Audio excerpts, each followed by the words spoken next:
Attention, please. The show starts in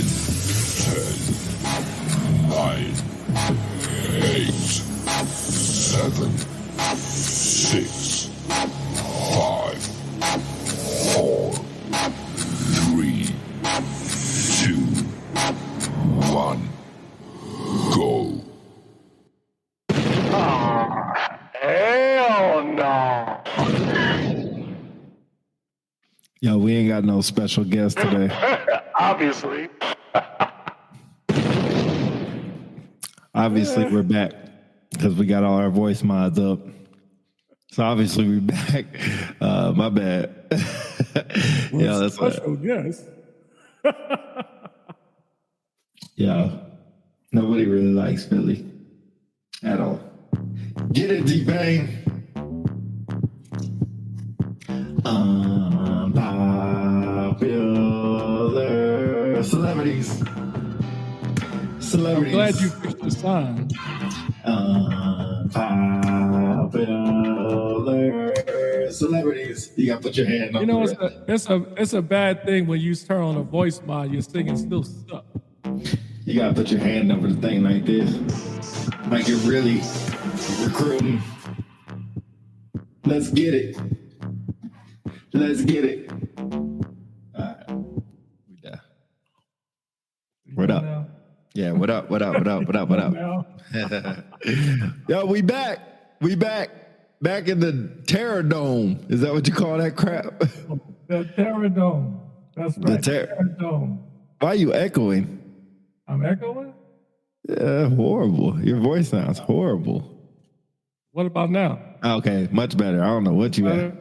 Okay. Yeah. Okay. Without the voice mod, good looking out. Yo, they just updated too. I need to figure out what they updated. Shout out Voice Mods for allowing us to change our voices up to whatever we need. All right. I like that one. That was pretty good. The echo joint? Yeah, that was pretty good. Oh, thank you. Don't be a copycat. But anyway, you back? You back? Everything good at the crib? Yes. Back at the crib. It was good being in Houston, but fun being back at home with my gal and all of my I would call my resiliency room. Shout out to folks out there who's got something that they use to kind of keep their head in check when they're going through some tough times. This is my resiliency room. Love this spot. This is like my getaway spot when I have some rough times, do all my creative thoughts in here. So shout out, man. You got creative thoughts? Dope. I have a lot of creative thoughts. I'm a Sagittarius. What you talking about? What does that mean? Everyone knows, shout out to the Sagittarians out there, everyone knows if you're a Sagittarius, we're kind of like free thinkers. We think about all kinds of ideas and stuff. And people like you bring us down sometimes, man. You know, you're like at the very bottom of the pep cycle. Kind of mess up my thing. So anyway, okay. I'm looking at this post from Juana. I think Jess was there the other day. They had some white party or something. So, for real? Yeah, I'm seeing it on the internet. They got a picture together. So shout out to Jess and Juana. Hopefully I'm pronouncing her name correctly. We just call her Mick Mick Williams. Out there the other day. Mick Williams? Yeah. Mick Williams. Mick Williams. You like that? Mick. Yeah, that's really good. Yeah.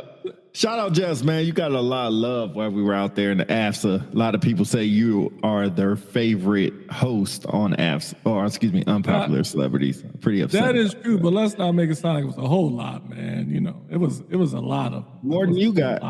More you got. You were last. You got. That's crazy. You were last. You were dead last. Now, except for the good former lieutenant that was in there. Shout out to everybody that saw that post that Pete put up with him in the interview with the lieutenant.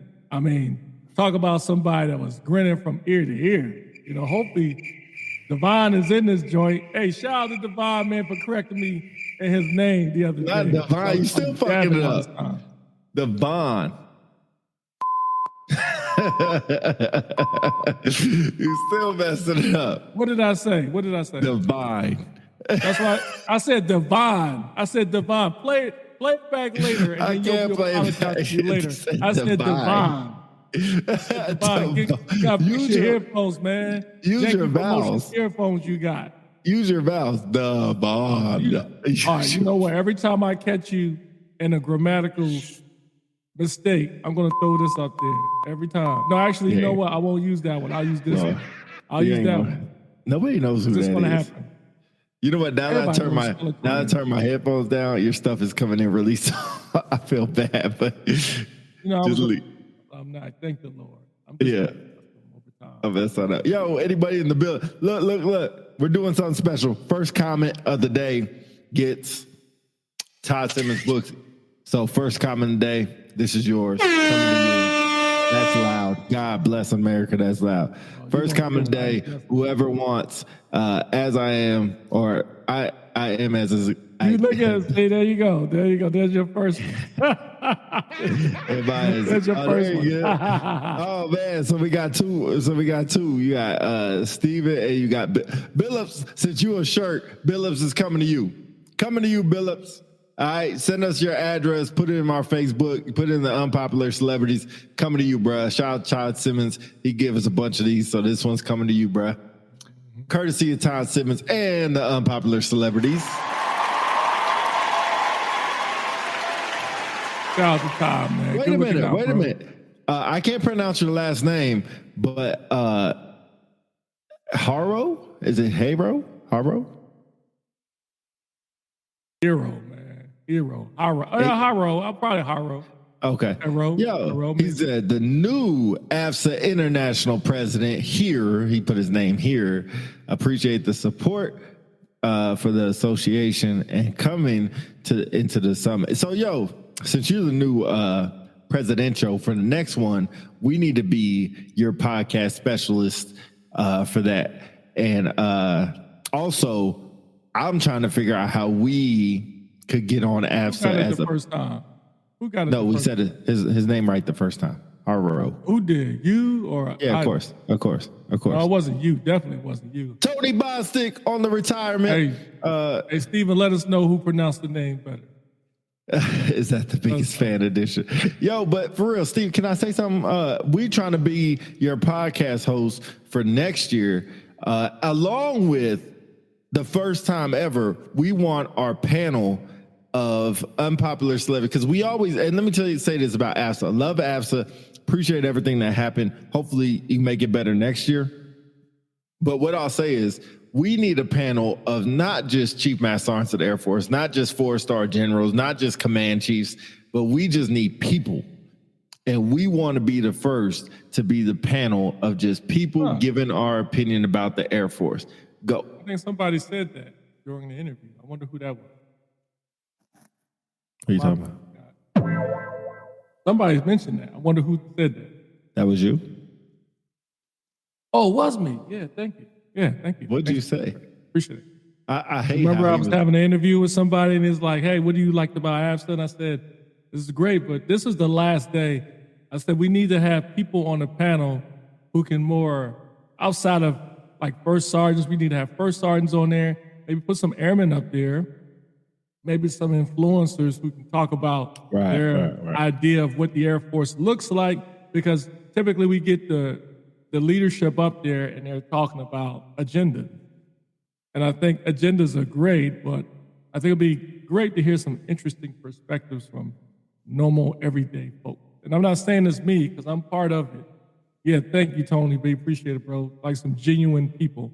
Right. So, which going to bring me to a couple of topics later, but I won't get into those because I know you got some other stuff. Yeah, Stephen Harrell, don't disappear on us.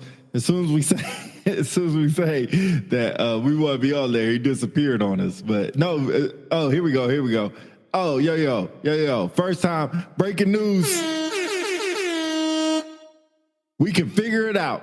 I got you. Just make sure those memberships are up to date. Love the idea. Yeah, I'm gonna call you out, Pete. Are you a member, Pete? Send me. Can I finish this shit? Are you a member? Can I finish this shit? Send me a message on Facebook account and let's get in touch. Yo, DC will send you the message. Philly, DC. But I promise you, as soon as we get done, we're gonna send you a message, because we serious. I think it'll be a good perspective to AFSA, and it's some of the things that people talk about on the outside and not on outside the conference rooms and not on the inside. But yo, P, you got the name right. Thank you, sir. Thank you. See that, Philly? We got the name right. And my membership will be up to date. Well, I guess I'm gonna ask you the question. Philly, you paid for what, like 10 years? 3 years? What'd you pay for? A year? No, How many? You just re-up. Huh? Didn't you just re-up? Yeah, I just re-up for 3 years. I 3 should be years, just that's a lifetime member. My man, I forgot his name, man. Shout out to that dude. He was in DM with me, but he kind of caught me off guard. He was like, hey, your membership was about to expire. I was like, all right, I'll do 3. I should have just did a lifetime. Once I paid, I should just be a lifetime. Yeah, facts. But I mean, we can talk about AFSA since we got the AFSA president on. Shout out to you, by the way. Congratulations. I don't think we said congratulations. I don't have the hand clap one.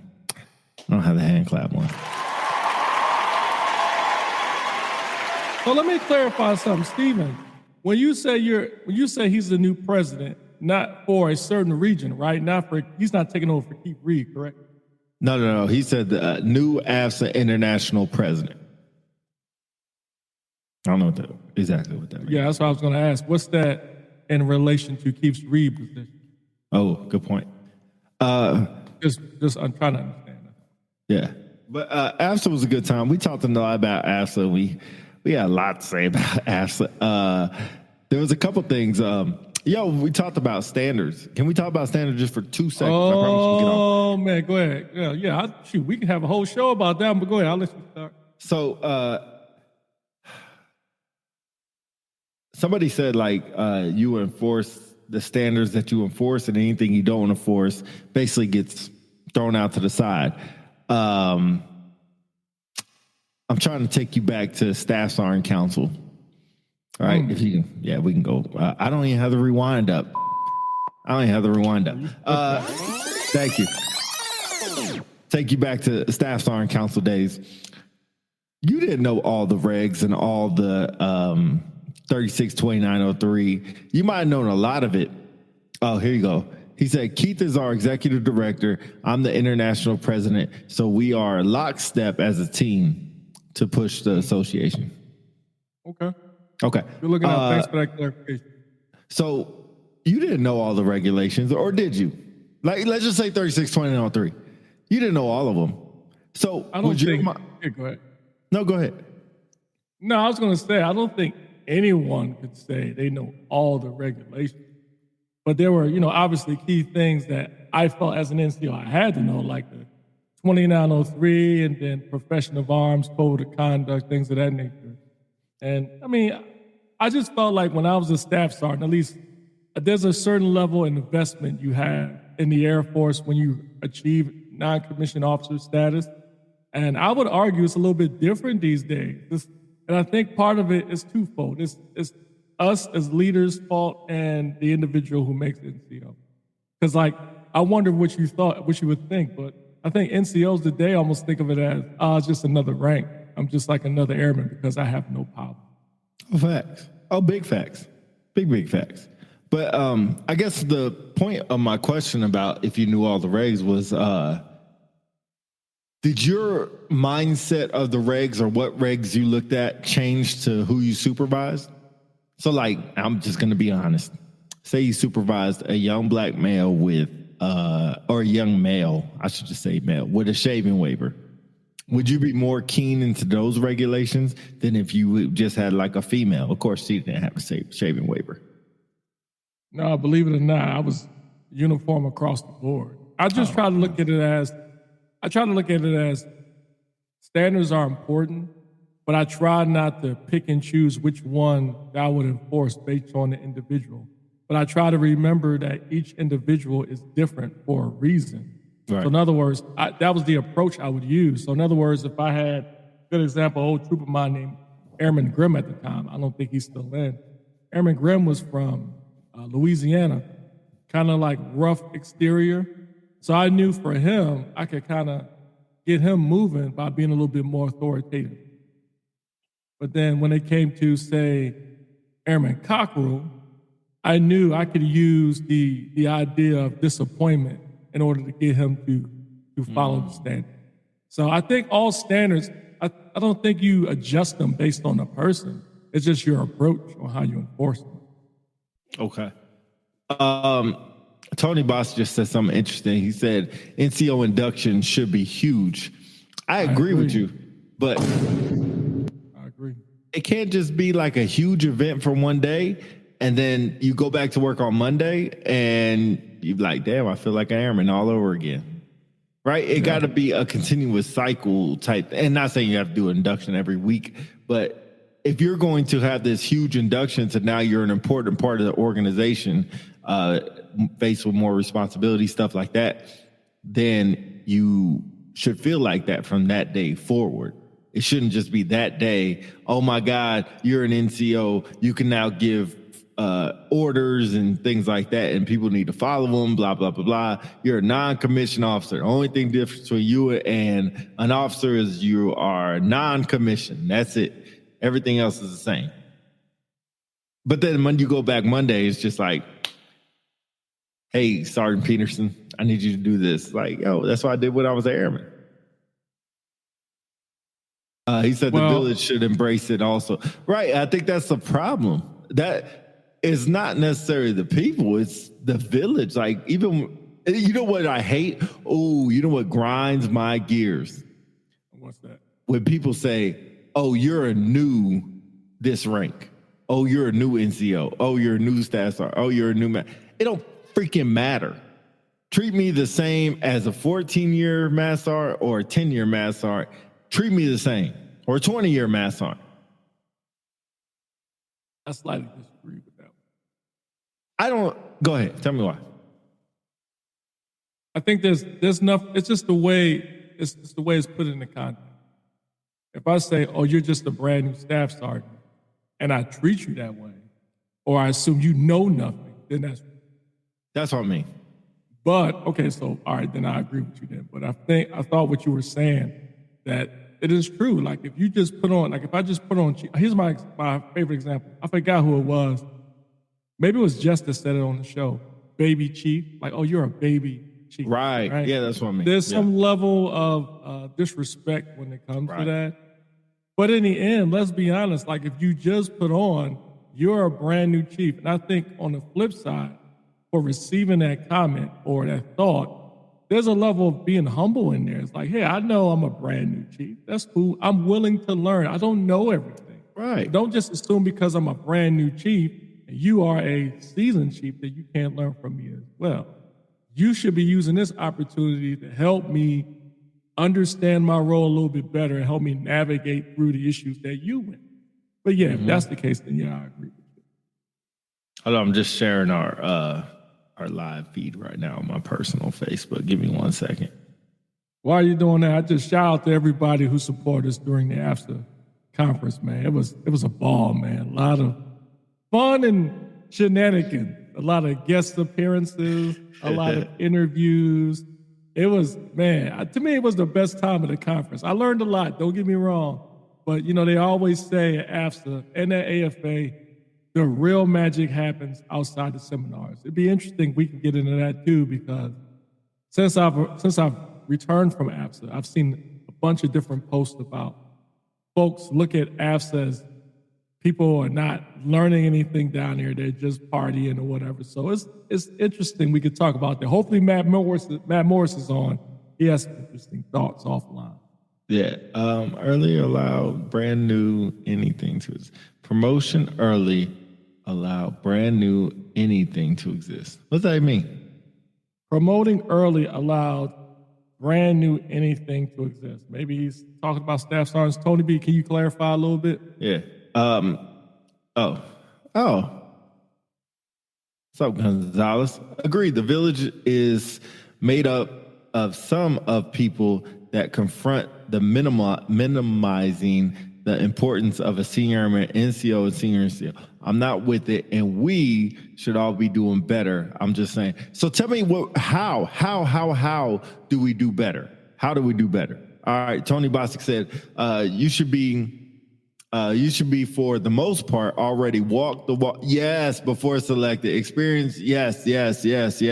Agreed. Look, drop the bomb for you. Absolutely. I get promoted We all say it. I get promoted based on what I did, not who I'm going to become.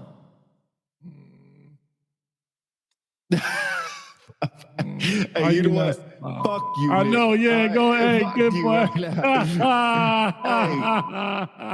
Freaking calling me out like that. You called yourself out, bro. It's funny when Devon. Devon. That's what I said. Devon. Shit. Devon, Davin, whatever. But when they was on the post, they said you responded in third person. That joint was hilarious. I did? That's funny. Yes, Cedric you Foster. did. Hey, congratulations on your retirement. Cedric Said, Foster what's in the up? building. Said, what He you in the been building. up to, bro? What you been up to, man? Hit us in the comments what you been up to, bro. How's Congratulations retirement on your retirement. Yeah. I've never seen a man so happy during it. That's because you ain't never conducted an interview. That's why. You ain't never conducted an I'm interview. going to tell you. If you notice, when he puts up the rest of the shorts, I was the one doing all the interviewing, but he made sure I did too. This one. Shout out Shay Murphy. Shout out Shay Murphy in the building. Shout out, I got your short coming up. Oh man, he was smiling ear to ear, bro. Shapewear. There you go. Seth Foster in the building.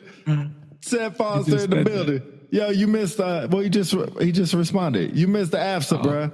You missed the AFSA. He's retired. Absolutely, I saw Chief. Whatever. Exactly. Okay. How do you do better? Hold the line. Hold people accountable. And when we see others making our positions less than what it is, call them out respectively. If that is not received well, then keep it moving. Just know that it exists in our organization and don't just let it continue. Man, I read that pretty good. I read that pretty good. Good job. Thank you. Well, Pete, let's talk about it. What do you want to talk about? Whatever you want to talk about, Nick. Except for that. Bro, we need to get you back on the show. He's been violating lately, man. I'm tired of talking. Let's see. No, I didn't miss it. I'm done, brother. But love y'all's show. I agree. I appreciate it, bro. Appreciate it, bro. We gotta get you back on the show too. Yeah, we gotta get you back on now that you're retired. The interview. Let's not talk about it. But before I get off topic, I do want to quickly talk about it because I'm giving a speech on next Friday at the induction ceremony at JBSA. Don't forget DC is the star of the show. Thank you. What? Thank you, Steve. Thank you, brother. Thank you. Shots fired. Said, are you freaking flopping kidding me right now? Hey, that was cool. That was really cool. That was really dope. I'm sure. But no, seriously, I want to kind of talk about this. So in my speech, I'm going to write about my take on standard. And there was a post on shout out to the Airman NCO page, man. I've started becoming even more of a fan, man. Even though Not a fanboy. No, I'm serious because I tell you, let's be honest. If you're a leader in the Air Force, you are probably trolling that page because you're connected. This is a way to connect to the airmen. So anyway, I'm going to share real quickly just to show just the banner of what's on there because I would love to talk about it. Y'all see it? No, wait till I put it up. All right, it's up. Okay, well, put it up there, fool. See that? Pro tip. New generation does not care about the standards in the slightest. Look how many comments we got. 308, 205 comments, 308 reactions. Interesting. So, the reason why I think that's interesting, and I want to touch on it during my speech, is that there was some back and forth about, case in point, I don't know if you remember the days, you deployed, right? I'm just kidding. I'm just kidding. But for those who deploy, right, y'all remember in Kuwait back in the days, they used to call it the one in sock bandit.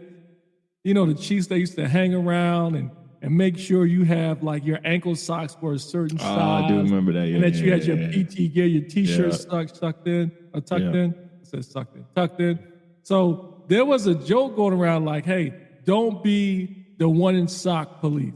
There's more important things to focus on. Right. Then you have some folks that'll say, if you don't follow the standard, even the smallest of standard, I can't trust you with the big standard. Well, I want to know your idea about that. Commentaries in there. So here's my thing. Like, I'm kind of torn. Like, personally, like, if I use the example, if I go up to a gate and I see a defender with a Bugs Bunny patch on his arm, I really don't care about that, to be honest. I mean, technically by standard, is that something he should have on his armor? Maybe not. But if it's like, say, a flight patch or it's a fire team patch, I'm cool with that. What I do have a problem with it is if you're in a conference and you got FAFO on your arm, if you know what I'm talking about, there was somebody walking around with an FAFO patch on, and I didn't think nothing of it, but then I found out what it meant. If you know what FAFO means, put it in the comments. I won't say it. But let's just say it's not an authorized patch. It's F around and find out. So that is not an authorized patch. That's what I have a problem with. And so to the question or what I presented, I think standards are important. It's just, I think you have to be, not selective is not the right word, maybe judicious on what you're going to really attack, which is important. Up around and find out. Thank you, Shay. So interested to hear y'all thoughts. What y'all think? Okay, my first comment is cool, but now you're picking which standards to try to enforce and which ones not to enforce. Hold on real quick. Shout out Sarah McWilliams for being in the building. Shout out to you. Congratulations on retirement again. And Philly just gave you a shout out for your white ball or whatever y'all did. Let me see. Can I ask a quick question real quick? Yeah. Hey, McWilliams, is your hubby going to IMSC? Where's he working at? On 502nd? What? Just curious. If you want to drop it in the comments and send me a text. I never found out. I'm sorry. Go ahead.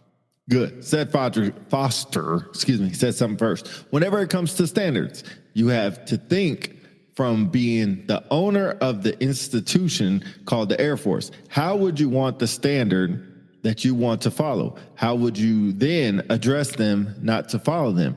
The standard is a standard. So if the standard is the standard, the party was cool. Thanks for the invite. But if it's a standard, who chooses who to enforce what and who doesn't? Like you just said, if they have a Bugs Bunny patch on, you don't care. Even though it's against a standard, you're not going to enforce it. What's up? Shout out Daryl here for being in the building. That's kind of slightly incorrect because I don't know if that's a standard or not. I know there's a certain standard. Oh, man, congratulations. Going to IMSC. IMSC, shout out to IMSC. Sound like a foghorn. So what I was going to quickly say is like, I don't know if that's a standard for their body armor. Like for your uniform, a Bugs Bunny patch is probably not authorized unless you got it approved through the Air Force history or heraldry. Shay Murphy is not the new people not necessarily caring. It's us current leaders who let it lack and want to reel it back in. Right. Man, drop a bomb. Right. Man, he says we let people. Oh, you dropped it off. Y'all still. Oh, I'm sorry. Go back. I'm sorry. Go ahead. We let people get away with fine things that others in a different unit may not. Oh, man. Okay. Yo, Shay hit a nerve there because it's true. Like, good example is your pararescue community. Shout out to the pararescue, man. Love y'all dudes, man. Hold on, before I say something, like you said, Foster. If I was the CEO of the Air Force, I would need the standards to be enforced and followed. Don't matter if you agree or not. If you don't have standards, it's just a matter of time before you have a shit show. I'll come back to that. Maggie, I see your point. I'm going to get back to it, Chief. Go ahead. I was going to say, like the pararescue community, love them dudes, man. I remember when I took my first command chief job at Ali Salim, we had some pararescue men working at Camp Buring who fell into 386. So I went out there to visit them. You know, it's a little intimidating. You know, I know I'm a defender by trade, but these are pararescue men, and they're SEER folks. When I get out there, you see them, they're exercising, they're lifting weights and stuff. And I'm thinking like, you know, usually a defender, you can connect with anybody. I mean, we're freaking defenders. I mean, we're bad at it. But anyway, but when you got pararescue men, you're like, man, these are pararescue men. So I get out there, and man, I'm seeing all kinds of crazy stuff. I'm seeing them dudes wearing Chuck Taylors. I see them wearing like North Face jackets that were like orange with their uniforms, and it's driving me. I'm like going through connections like this is unauthorized, you know. And the more I start interacting with them, the more I started figuring out within their community, all they care about is mission accomplished. And then I thought about, I was like, is that fair? Like, you think about it, their main job, the stuff that they do, and I know some people would say you're giving them a free pass, and maybe in some ways I am, but they're all about mission accomplishment. But when you go to the main base, you would never, well, maybe you would see it, but you would rarely see that type. I don't know. I hear you. We can move on from that. Said you can't unpack that in a speech. Don't do it. The standards talk. He said you can't unpack that in a speech. He said don't do it. Why is that? He said because you can't unpack it. All right. Nick Jack said we'll be quick. Hold up. The Pete. Who the hell's the Pete? I know as a defender, hell, I was more of a defender than Pete. Just saying. This dude's always throwing shots every show. Always throwing. Can't just be like, you know what, Pete, I'm glad we worked together as a team at Luke. Like, it was great. You can't just say something like that. I think it's too nuanced, Chief. Can you care, Freddie, you care to expand a little bit on that one? That's a pretty good comment. All right. He said somebody needs to address the lack of standards, but they joined the Air Force. I don't care which AFSC or mission we care. We all care about the mission. I agree. I agree. Said only thing. Oh, great. Let's do what Mark. The same for the intel community. Ooh, the culture is also there are folks on very good. So this goes to. I was going to say this kind of goes back to that comment on Airman NCO page, right? Because I think there's some folks that seem to think like in certain communities, certain standards don't apply. And to Sed's point, it should apply across the board. But more importantly, is the consistency on how we enforce it. There you go. So in the end, if I can't wear a Bugs Bunny patch on my uniform, neither can pararescue or SEER, or even more importantly, your officers, your pilots who are out there wearing these unauthorized patches that, again, shout out to Mike Evans who brought it up to our attention at DM. You know, in the pilot culture, they have some interesting traditions, but we always say like, you know, they can get away because they're, I think it shouldn't matter. Hey, shout out to the people in the building. Spalding, what's going on, man? K9. So look at Murphy's point, and I totally agree to this. When I was SF, there was no room for error in standard. Fall asleep on post article. And for their election to duty, now wearing appropriate patch, rip it off. It's always stuck with me. First person people see when you come on, last person they see leaving. Ooh, man, y'all touching my nerves. Man. We can go all day with this one. I would argue, honestly, go ahead. Oh, I'm just reading comments, but go ahead. Standards should apply across the board, officers and listeners. I agree, man. So, man, you only have 8 to 10 minutes. Yeah. Yep. How much time do you think people want to listen? Do you talk about a subject? Ooh. So, Stan, here's what I would argue. I think it should be continuously drummed into people's head. I really do. If you got this, when you think of standards, you got this 4-star in ACC that's being, man, that's the right word, vilified, villainized, whatever those 2 words are. Yeah. But he's being the villain. It's almost like when they think of standards, they think of him. Yeah. And really, let's be honest, he's saying what the majority of us want to say or we should be doing. It's not a General Wilsbach issue. It is an Air Force DOD issue. I won't even talk about the other service because I can't speak to that. But for the Air Force, it is an issue. And for people to put it on the Airman NCO page to say, new generation doesn't care about standards the slightest. And if you're enforcing the standards, you don't care about morale. Come on, man. When is enforcing the standard or telling people to do what's right is not caring about morale, man? Come on, man. I wish I have. Really? I need to get my stream deck up because I got a lot of things. So get to the. there's three big points I want to get to, so we'll get to all three of them and then go back to Nick Jacks. So Nick Jacks said, I understand what everyone is saying. So he's talking to everybody in the podcast. So get on them if you don't agree. Pause. But with what we have going on in the world, are we really focused on patches? Ooh, I can't wait y'all to go jump back on to them. that. Y'all get it. I can't wait. Hey, I'll do it for you. What I would expect y'all to get many of those. Yeah. Many. You get many of those, bro. Damn. Okay. Foster said, okay, I think you should go that route for your speech. Talk about the consistency of enforcing standards, but do you think they will walk away with what you want them to have from your speech? I said, you know what? First of all, we gotta get to all three. We gotta get to all Okay. three. All right. However, this was a big topic at AFSA. All the component leaders spoke about the importance of standards, including Chief Master Sergeant of the Air Force panel. All right, go ahead. You can go back to Sid's point. So before I hit Sid's point, so how do y'all Boonie. feel about the? Ooh, I didn't hear about the boonie hats. oh, Jay, man, love you, girl. I tell you always. All right, okay. All right, let me get my thoughts together. First, when I did the commander's call at IMSC this Friday, I was going over some of the things they addressed at AFSA. And one of the things I talked about was Chief Master Sergeant Air Force talking about patches, eliminating some of the patches they got out of hand. So there was a comment in the box that said, why is the Chief Master Sergeant so concerned about standards and not operations? And so it didn't say Chief Master Sergeant Air Force or me as the Chief Master Sergeant. But it blew me away because I started thinking, how can you have, maybe correct me if I'm wrong, but how can you have effective operations without standards?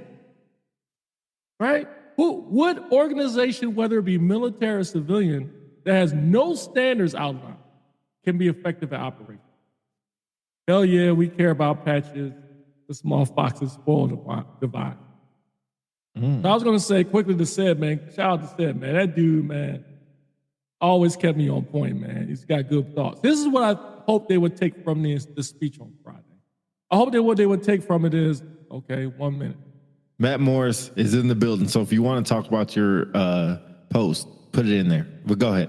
All right, I just wanted to just Welcome, say Matt Morris. So real quickly, so like I was saying, I think in the end, standards matter, agree, DC. Yeah, what I wanted to take from it is I'm going to frame the induction ceremony or their promotion of Master Sergeant as a house. You know how the analogy we say when you make Master Sergeant, you get a rooftop, and your rooftop's supposed to shield the airmen from all the bullish and all that other stuff, whatever, blah, blah, blah.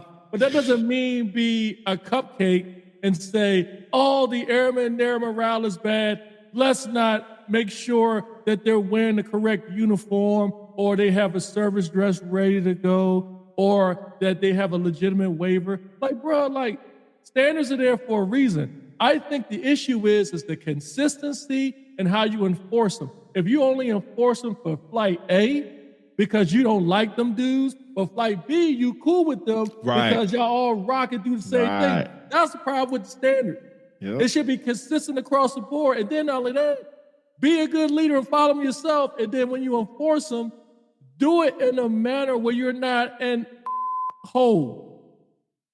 In other words, there's nothing wrong with saying, establish a relationship with a troop. Say, hey, Airman Council, man, you looking good, man. You got that beard. You rocking that beard, bro. You rocking it, man. Yo, was it hard for you to get a shaving waiver? Well, I don't have a shaving waiver. Bro, you ain't got no shaving waiver? Ain't you supposed to have one? Man, you might want to get that squared away. Yo, I tell you what, let's go to the joint. You go ahead and shave your joint. Instead of saying, hey, counsel, you got a shaving waiver? What? I'm going to find out. And if you do, you're getting this letter of reprimand. So there's a way you can get after everything. Wow. Okay. Whew. I'm going to give you a bomb for that one. The boonie hats is good. So there's like 7 comments. I'm going to practice my reading real quick. So we'll get to all these real quick. Appreciate y'all for being in here and commenting, man. 3 bombs for y'all, man. Appreciate it. Eric J, shout out the, what are we? First Sergeants. Yeah, he said they shut down boonie hats down here at Nellis. The Wing CC pushed a request up for the maintainers to wear them on the line while working, and ACC denied the request. That's So a there good you one. go. 'Cause I saw on the Airman NCO page, I can't verify, but somebody said, maybe it was that commander, they disregarded the mandate put out by ACC, and he said, you wear them anyway. Oh, And shit. the airmen loved Oh, it. shit. Yeah, I'm trying to, I have to Oh, wow. find the post. I've seen, I've seen commanders do that. When they came out with the ball cap, Yeah. and it wasn't approved by like some commanders, some SF commanders like, you wear it anyway. Dang. Okay. So let me that'd get be to- an interesting topic too, but go ahead. Yeah, let me give him. I think it's Marjorie. I think I'm saying that right. Every day I say that, Nick. I get it, but our airmen are too busy focusing on the shit and we are messaging what needs to be addressed because the airmen need to be redirected. Redirect is interesting. Interesting way to put that. Man, okay, McWilliams. Man, oh hell no. I seen some security forces people at the gate with teeth, jewelry, or accessories, and I addressed the airman, and the airman had the nerve to say, they can't make me take it out, and I'll talk to the SEL and SF, and they say it's nothing saying they can't have it, so they're good.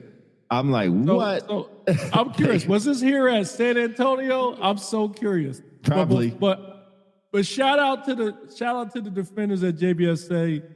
You know, they did for a the great little job shooting yesterday thing? with the active shooter thing.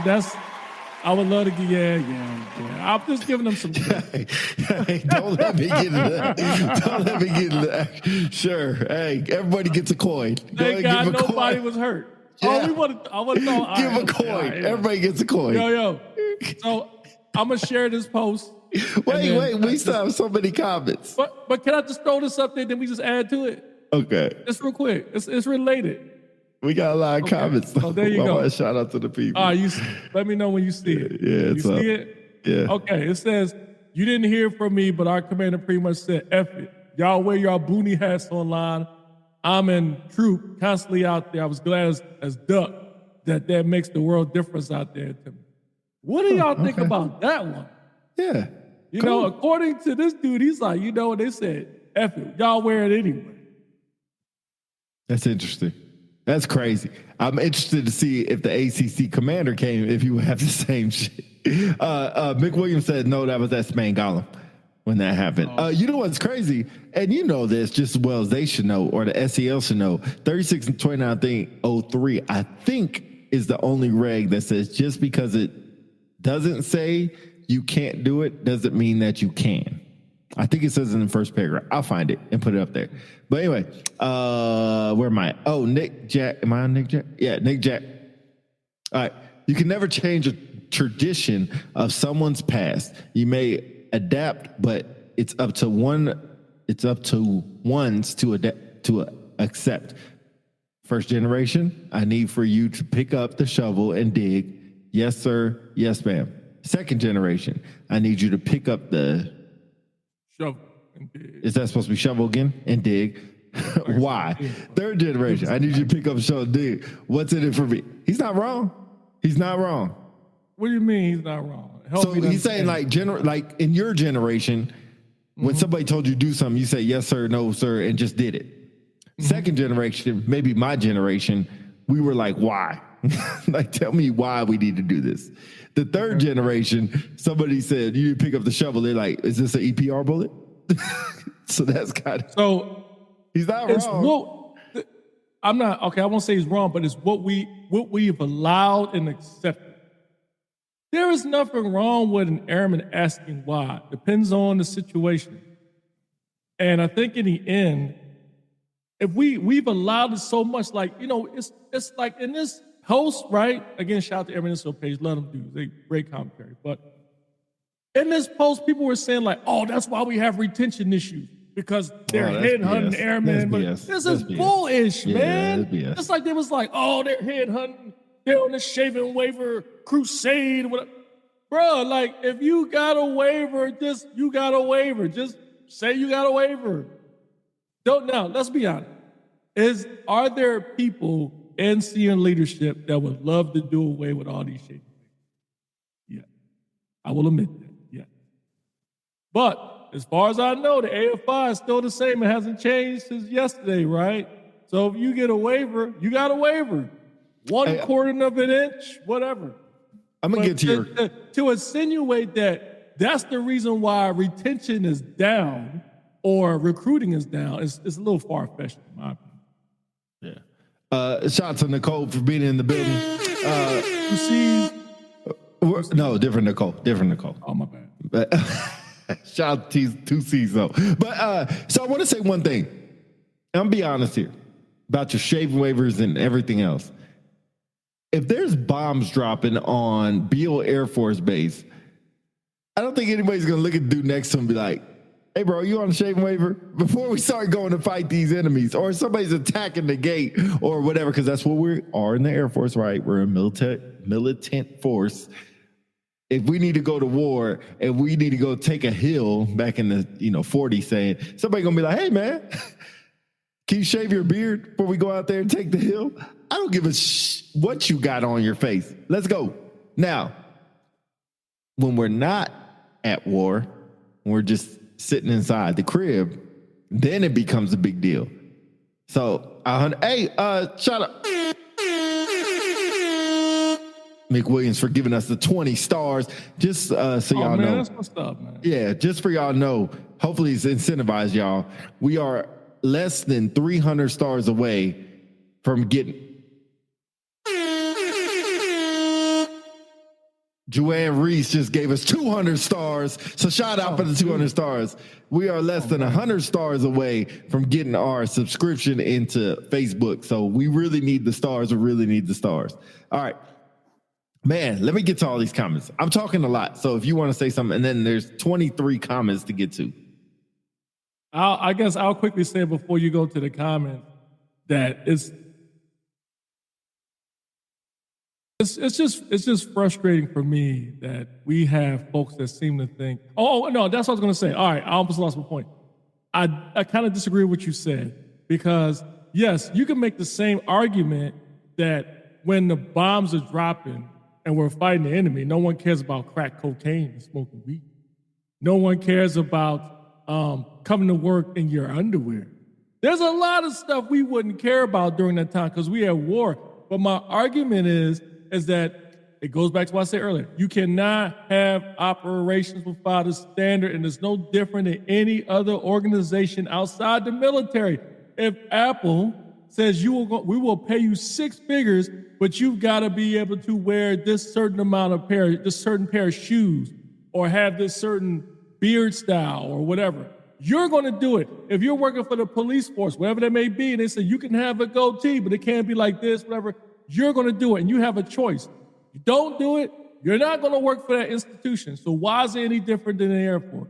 If the Air Force says this is the standard by the 2903, you need to follow it. Simple as that. If you don't, get dealt with. Simple as that. I think it's fair. I see nothing wrong with it. And the great thing about the Air Force is there's always ways to dispute it. And it goes back to what I said a couple of shows ago. It tie goes to the runner. If your supervisor says, Pete, your eyebrows are too manicured, they look faddish. Yeah. And you say, I think there's nothing wrong with it. 29.3 says blah, blah, blah. Got it. I don't agree with you.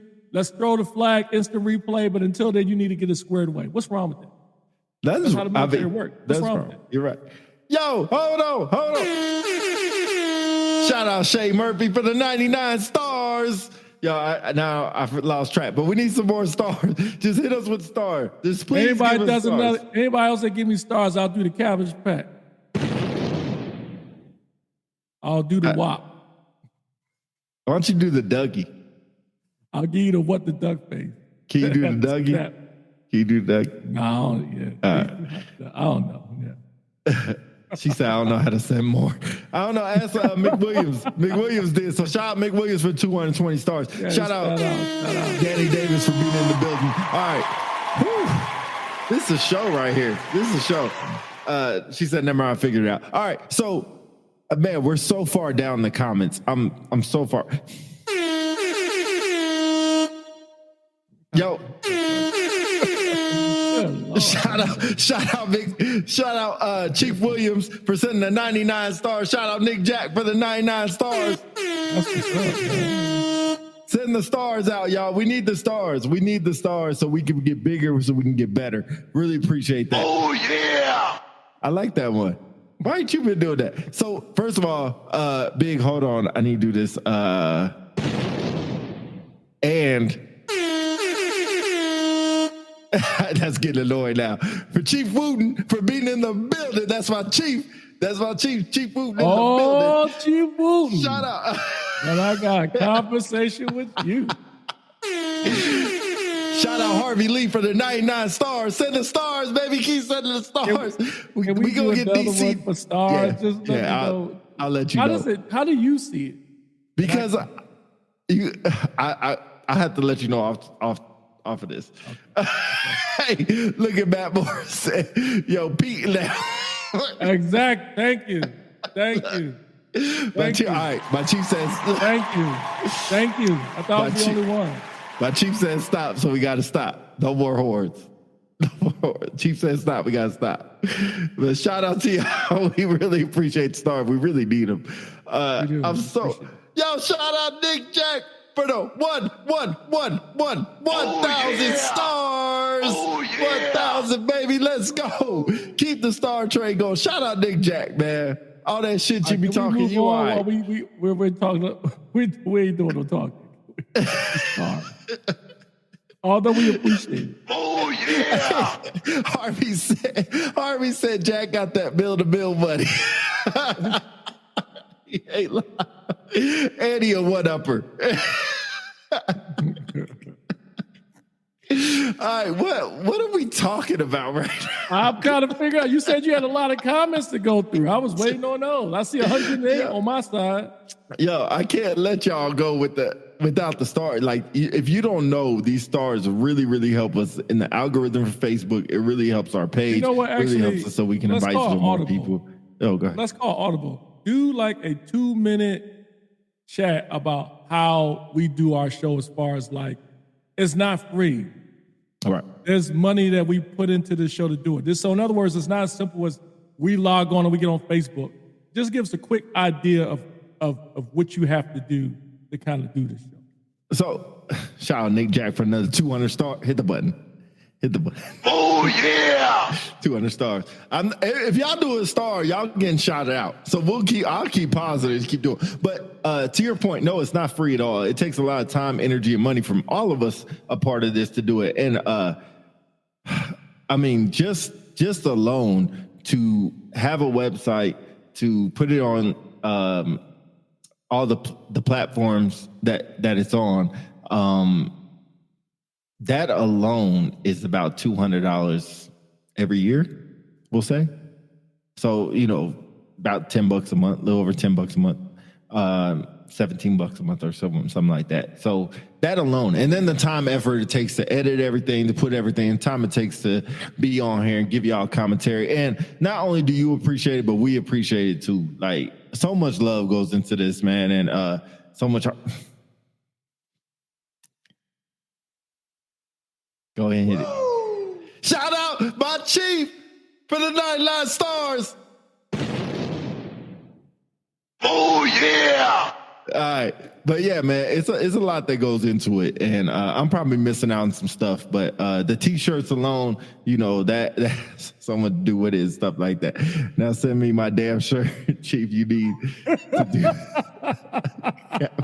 you do need to do the cabbage patch. You do need to do you could. What the freak is that? That's how you do it, right? That's probably the worst cabbage patch I've ever seen in my freaking life. What I was going to say, I forgot. Oh, no, yeah, so look, check out this shirt, man.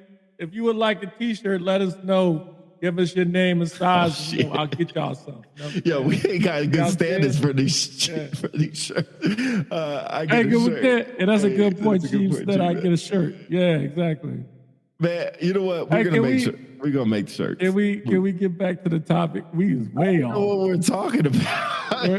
We're talking about standards, man. Unless y'all want to change the subject. Yeah, you got to do a cabbage patch because that cabbage patch was. What is that?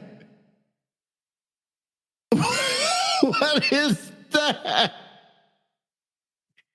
What the freak is that? It's called a dead. That is horrible. Yo, maybe I'll get. How about if I got Optimus Prime over here and he danced for y'all? How about Oh, yeah, that'd be dope. Yo, that'd be dope because I seen it. I'm gonna step out. Hold on a second. Oh, we're gonna do it. Okay, bet. I'll do the show by myself. It's even better by myself. So shout out Pete for doing the show himself. And shout out for the air horn. Yo, that dance was so trash.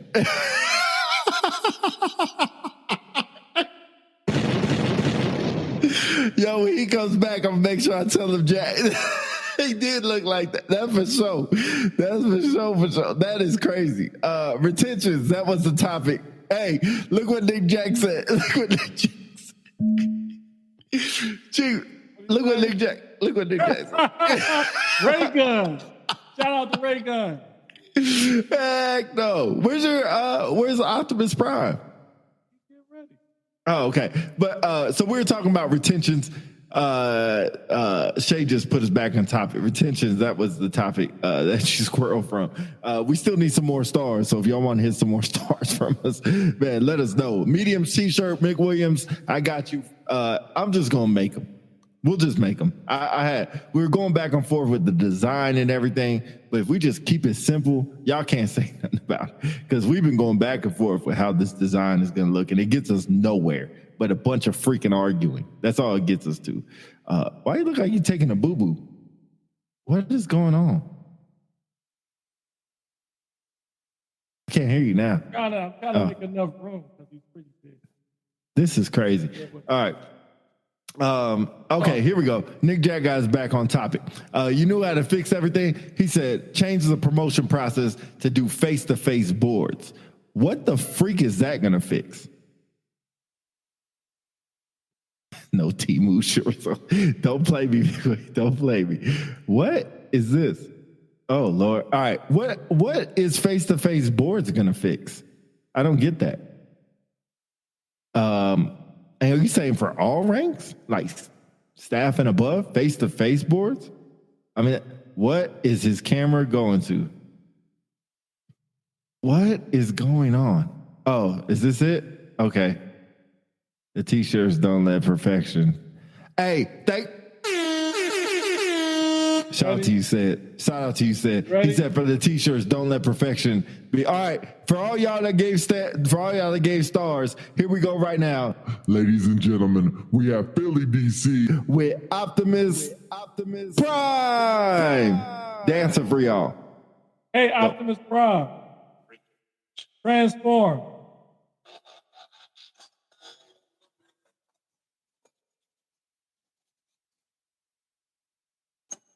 Oh, shoot. Hey, Optimus. Hey, Optimus Prime. Decepticon.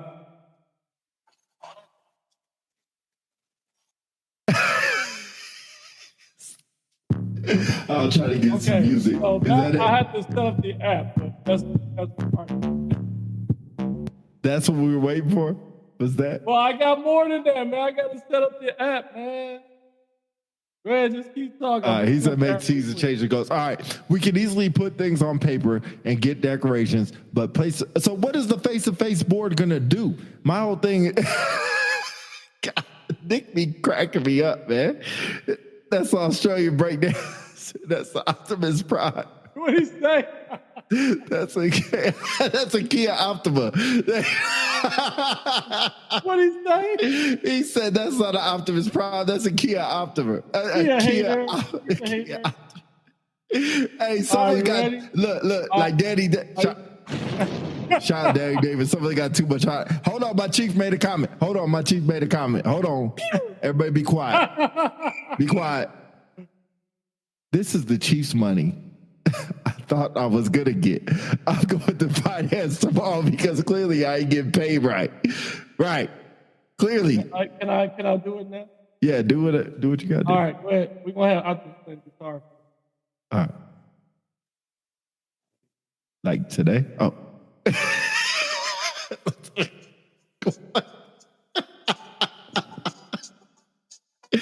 What?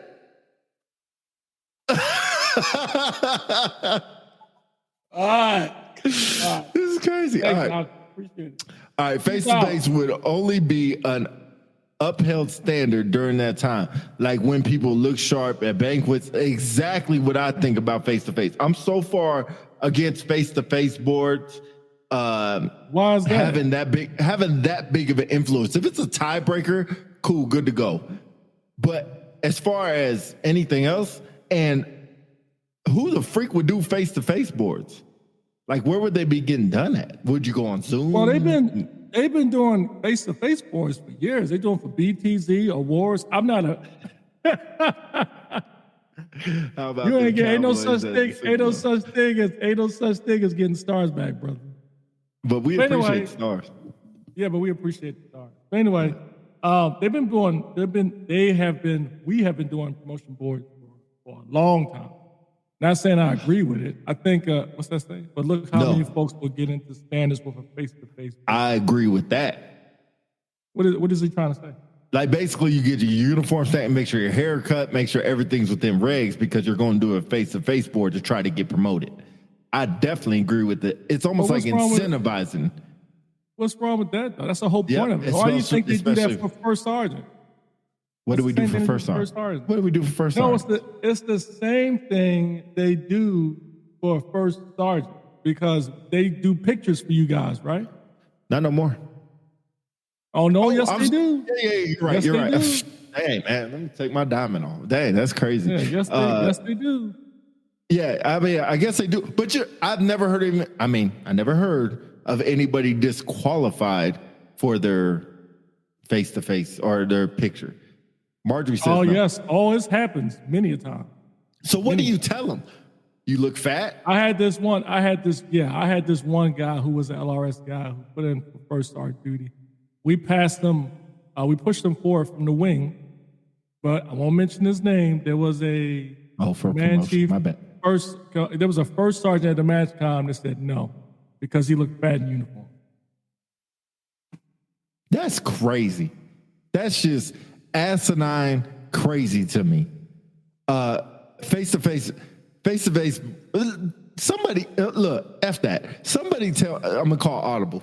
Somebody tell me, is that not crazy to disqualify somebody out of a DSD because how somebody subjectively thinks they look in a uniform?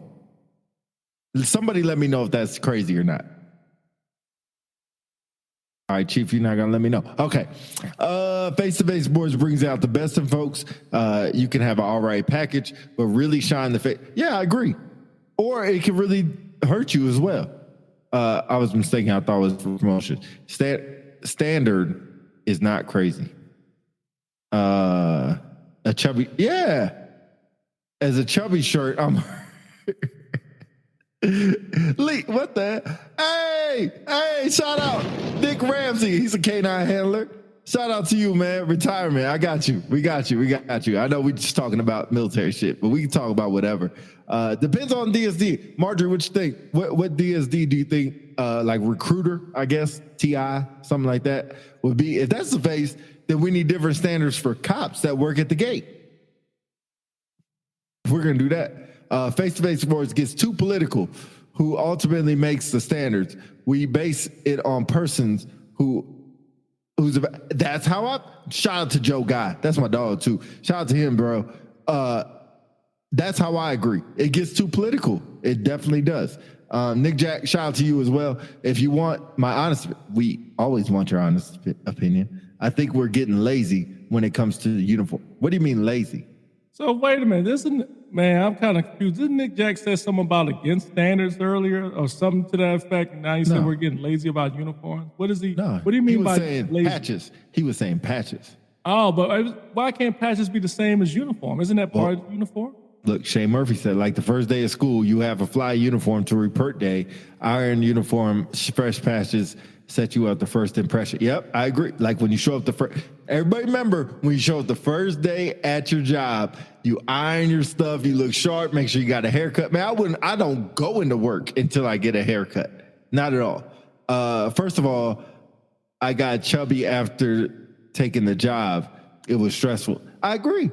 People gain weight, lose weight. You know, it should not be and that's what, Chief, kind of what I said. Showing a picture of somebody and judging them if they get a job or not after just a picture is crazy to me.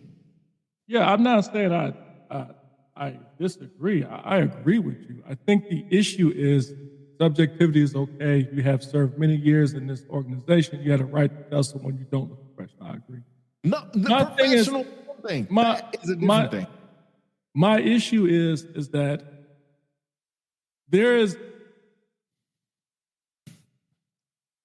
they have this, when I mean your senior leaders had this idea of a perception of a first sergeant, that you guys are all strictly standards, which is also it is a misguided thought anyway, because we're all supposed to be about standards and discipline.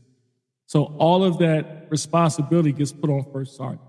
And so they think, how can we have a first sergeant enforce the standard? And one of the standards is PT. When we have a first sergeant who is overweight or can't pass the PT test or doesn't get a more than a required number for a PT test. I don't agree with that one bit. I think there are leaders out there, and I won't mention names or where they're at, that don't look great in uniform, but they're phenomenal leaders. And I'm not trying to advocate to say people should be overweight in the military. I get it. We're a fighting force. We should be within, a certain amount of have a certain amount of physical fitness.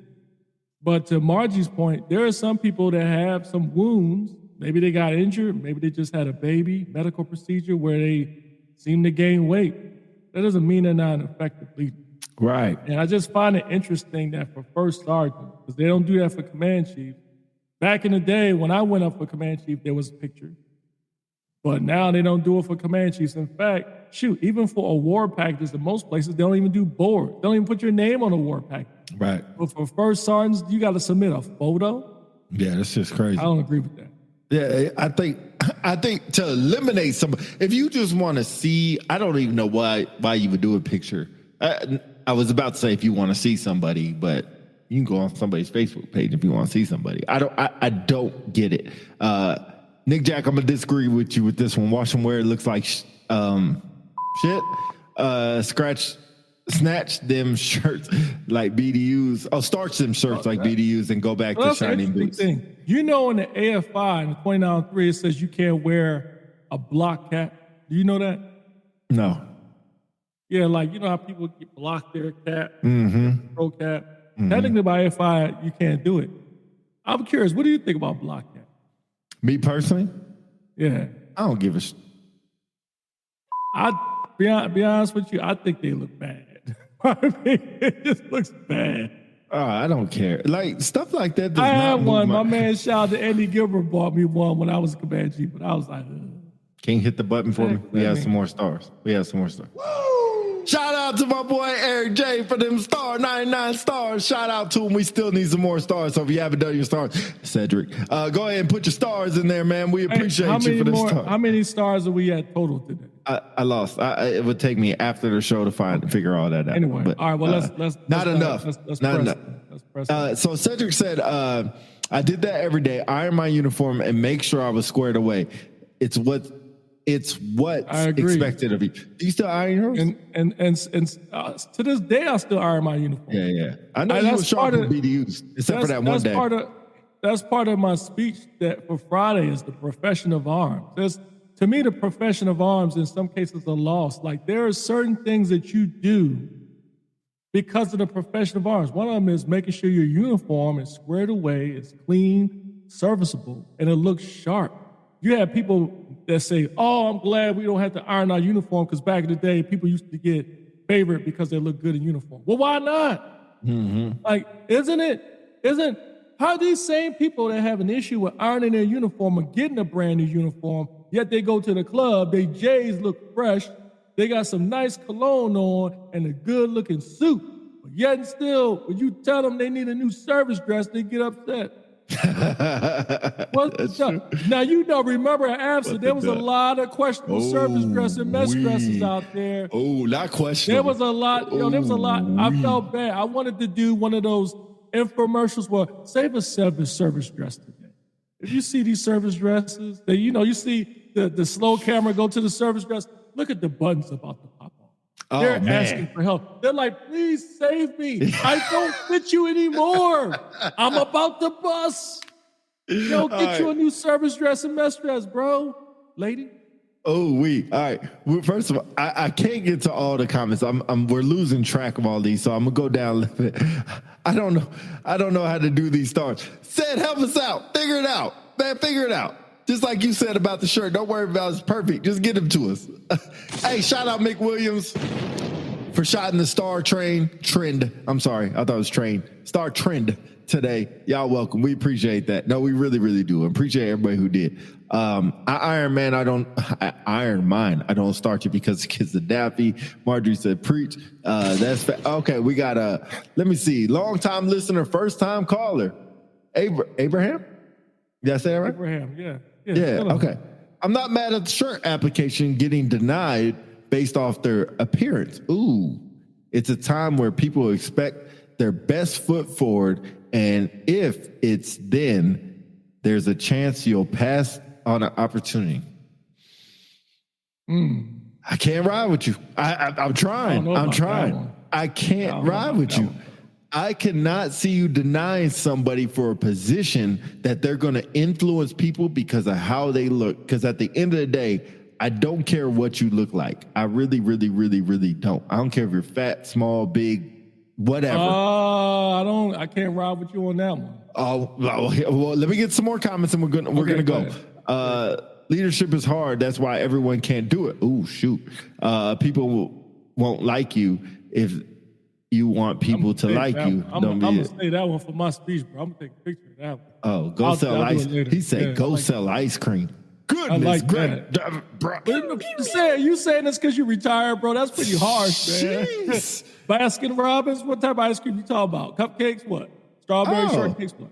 Shout out to the Chief Counsel for renewing his AFSA. Oh man, you know what? Hey Justin, this is the individual that said I was running out on my joint, and I just saw my Facebook post, Messenger post 2 days ago. Man, sound like I'm good because he said there was my handwriting is bad, so there was a number missing, but they said it's squared away. So thanks a lot, Justin. Appreciate it.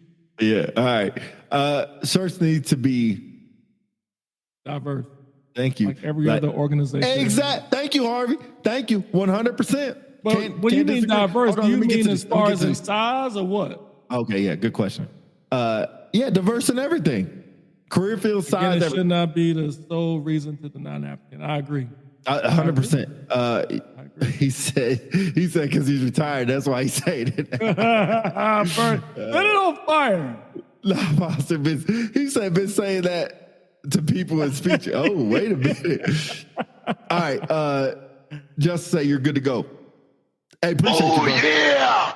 All right. And send some stars while you're at it, Justin. But all right. So,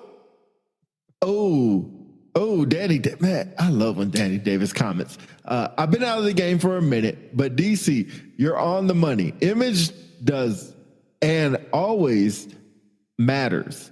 Picks don't matter when you have your shit together. Because, he's right. Because I remember a memory just flashed in my head at Yokota. When this dude, he worked training, Danny Davis was super sharp in uniform. And when he gave us instruction, he looked the part like he was. Well, first of all, he's 6'7". Yeah, man. But still, he looked sharp. If he was a bag of, then it'd be different or something. Yeah, But shout out Danny Davis, man. What a phenomenal leaders that we lost. Good example. Another quick good example is like my boss, Major General Allen. When I'm out and about with him on his trip, he's always keeping up with his physical fitness. It's hard to keep up with that dude. That dude walk fast as hell, man. So it's you can do it. It's just what you think is important. All right, so two things. Just because you have been in for a long time doesn't mean that you've been effective for a long time or that you're still effective. Subjectivity and the human elements will take a lot out of us. Nick Jack says, again, okay, I must have missed it. I'm sorry. When you're attracted to someone, you're going to look your best, right? 100%. Do that when you're in uniform. Yeah, I agree. It's hard to keep that mindset. I just feel like what Margie is it should not be the sole reason. It should be just another factor. All right. Image matters because that's the first thing that you get judged off. If someone comes in looking like a rollout of the back of a trunk, Philly had one of those moments where he rolled out of a car, come to work like that. But anyway, imitating people assures they're terrible at the. Interesting. I'm sorry. If you could look like anything, you haven't, or why haven't we had an overweight chief master sergeant in the Air Force? Think about that. We haven't. I don't think. We haven't. I'll try to think. No, we haven't. No, You don't we think haven't. so? Maybe mean as hell, but just I kind of wanted to bring that up too. We're all over the place. Wait. Hold on. Let me ask that about chief. Yeah. Is that genetics or is that hard work? Huh? Is somebody not being fat? Is that genetics or is that hard work? Just because somebody big doesn't automatically, you can't automatically assume they're not working hard or they're not trying. But some generals look like a bag of help. Not mine. Not mine. But yeah, they do. They do. But yeah, they do. But it's funny. I remember 2 years ago, and said jump in. I think you might have heard it too. There was a movement of questioning PT standards when it came to airmen today, especially our cyber. They said, who do you think is the most lethal airman? The one who's carrying a pack of gear and an M4 rifle, or the one behind a computer desk in front of the computer? And they said, behind the computer. They said, if that's the case, what's wrong with them drinking Mountain Dew and some tortilla chips? As long as they can control the drone or hack into a computer. But then we just say earlier the standard should matter to everybody? it should. You're right. But then again, that's pretty cool. I actually like that. But then again, if you're doing the mission, nobody's gonna care. Like if I need to look over your shoulder while you drive this drone up Taliban's butt to defeat ISIS, whatever, I'm not gonna be thinking like, man, this dude's 300 pounds. I don't think he's gonna be able to drive this drone where it needs to go. Nobody's gonna be thinking that. Now after, hey, I appreciate you doing a good job. You did a great job. Now they're gonna go talk to chief counsel and be like, hey man, what's this PT test look like? After he blew everybody up and did the mission he needed to do. But it's just like, I bring it back to, I mean, you do this too. All leadership does that. If your general is coming out to a base and it'd be like, hey, we're gonna have a part where people are gonna get coined, you know how that always happens? You try to put people who are look the part and not people who. Oh yeah, exactly. Like so why would I put somebody up to get a coin? It looked like they just rolled down the hill, bought like 3 different javelinas, and then brushed themselves off, and they had pizza stains on their boots. Why would I do that? Because they're not getting. When you get no. Can I answer? Give the coin to them. No, I was going to say you give the coin to the most deserving, and even though they may have a messed up uniform, they gotta earn it. I hate that corny ish. Who's that? I can't say. But what I'll say is, you're proving my point. Can they do the job? No, what I'm saying is, it's almost like, and maybe I misread what you said. It's almost like you're saying we always put up the people who look the best in uniform or whatever. In the end, it's not just that. They've got to be able to have the performance. Now, there was a chief, I can't remember his name, that put out a post that says, if you're going to get coined by the chief of staff, don't see me anybody with a beard. That's just a rite of passage. That's wrong. Now, that's wrong. But even though you might be the person the sharpest in your section, but if you're going to get coined by the chief of staff and you go in your boxers, or you got like 2 different sets of uniforms on, I'll send you, but we're going to have a chat before you go. Like, bro, you need to get that stuff cleaned up before you go in there. You should represent yourself properly. Right. And that part I will agree with you. I don't care how big, small, tall, short, black, white, green, yellow, beard, mustache, shaved head, whatever. But your supervisor should look at you and be like, if I'm taking you to mom's house, how are you going to look? Yeah, and that goes back to what we said earlier. The problem is that when we All right. talk about, when I said it's about the consistency and what we accept. The issue is not General Wilsbach. The issue is the supervisor. You're right.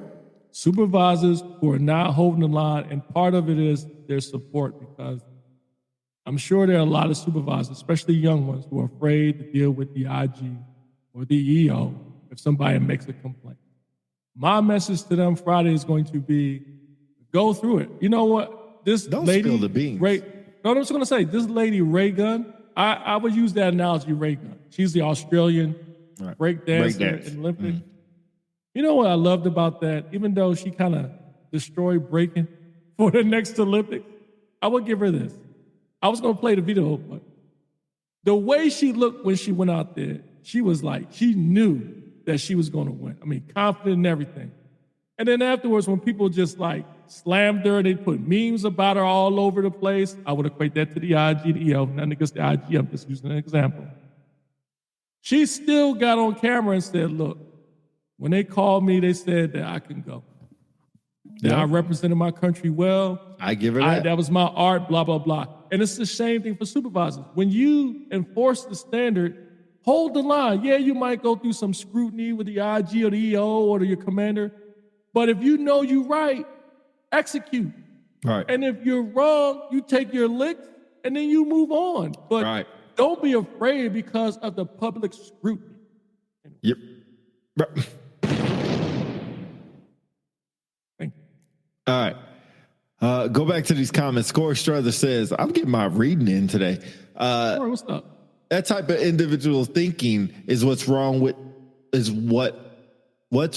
right now. PT is one of the many standards.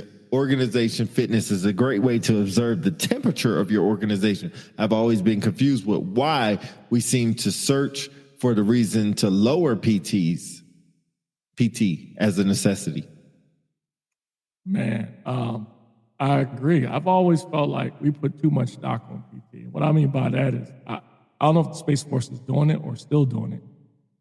I think we should do away with tests altogether. It should be tracked by some type of metric on your watch or your phone, and then we hold you accountable for that. But these scores, you got to get a 75, and then you have some people. My favorite, when I was at Andrews, they said they was telling Ravens you had to score a 90 in order to maintain. Really, you know what I'm saying? Like, it's a standard. That is 75 is the baseline.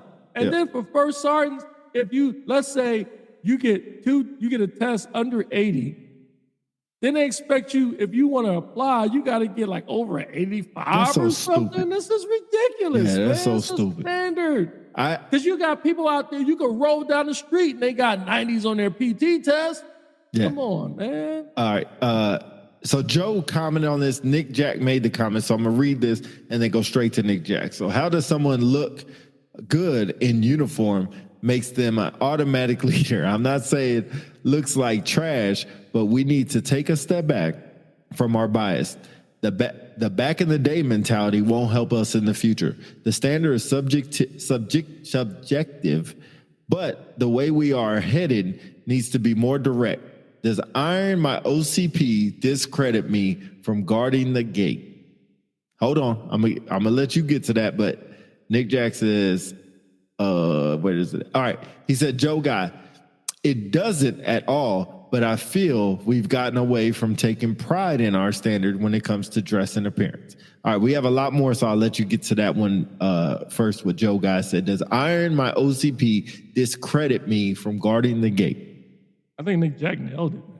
Yeah. It's not about, no one says because you got a nicely pressed OCP that you're a leader. And if you don't, you're not a leader. It's about taking pride in how you look in uniform. And I think to Nick Jack's point, I would argue with the introduction of OCPs and the idea that there is a battlefield uniform that you don't have to iron. It says in the AFI you can lightly iron, whatever, blah, blah, blah. Mm-hmm. Doesn't mean you could just, could you get it out the dryer, snap it and put it on? You could, but what is the harm in making sure it looks good? Like, again, you can almost say, does it make you an attractive person to not have a wrinkled pair of slacks or khakis or jeans or a bunch of crap on your Jordans when you go out to see somebody? What is the chances that someone would be attracted to you if you walk into a store and it looked like you just fell down 3 flights of stairs and you've got the pig pen dust and smell coming off of you, and you say, why should she not talk to me? I mean, you shouldn't judge me how I look. That still matters. Do you have to do it? No. Is it important? I agree with Nick Jack, it is. Especially if you're at the front gate. When you're at the front gate, you are the face of the Air Force. If there's anybody that should make sure they look good, it's at the gate. Is it in the AFI? No. But I would tell you, if I was a flight chief, I'm like, look, y'all at the front gate, y'all the face of the installation. Whether you like it or not, part of your duties at the gate is to represent the service. That's just how it is. Anyway. All right. Abraham, I love that you're a first-time caller, man, and I love your perspectives. Even though I don't agree with them, I love that you're mentioning them. And nothing more do I love about this show but different perspectives, because my perspectives if sometimes toe up if nobody agrees with me. So I'm going to disagree with you on this, but certain jobs being chubby won't matter. In the example of first sergeant's appearance matters, the new airman will be the first to say hi. Well, the first sergeant looks like, I don't give a Yeah, I don't agree with that. What you say I look like. My job is to help you and get you the resources. Nowhere in there do I need to look a certain type of way to get you those resources and help you. Nowhere in there. But all right, we'll get to all these comments because there's a lot. I don't want to discredit nobody's comments. Joe said, or Justin says, what's the saying? The standards you walk by is the standards you accept, right? I mean, that's true. That's true. I mean, but you can't sit there and remember every single standard. And maybe I'm not walking. Oh, well, I guess if I'm walking by them, I knew the standard, just walk by. McWilliams says, if we are fighting most of the wars in cyber now, I feel the military is going to lose the focus on PT to help with the retention. Yes or no? I think it's happening now. I think it's happening now. All right. And I think that's part of the argument.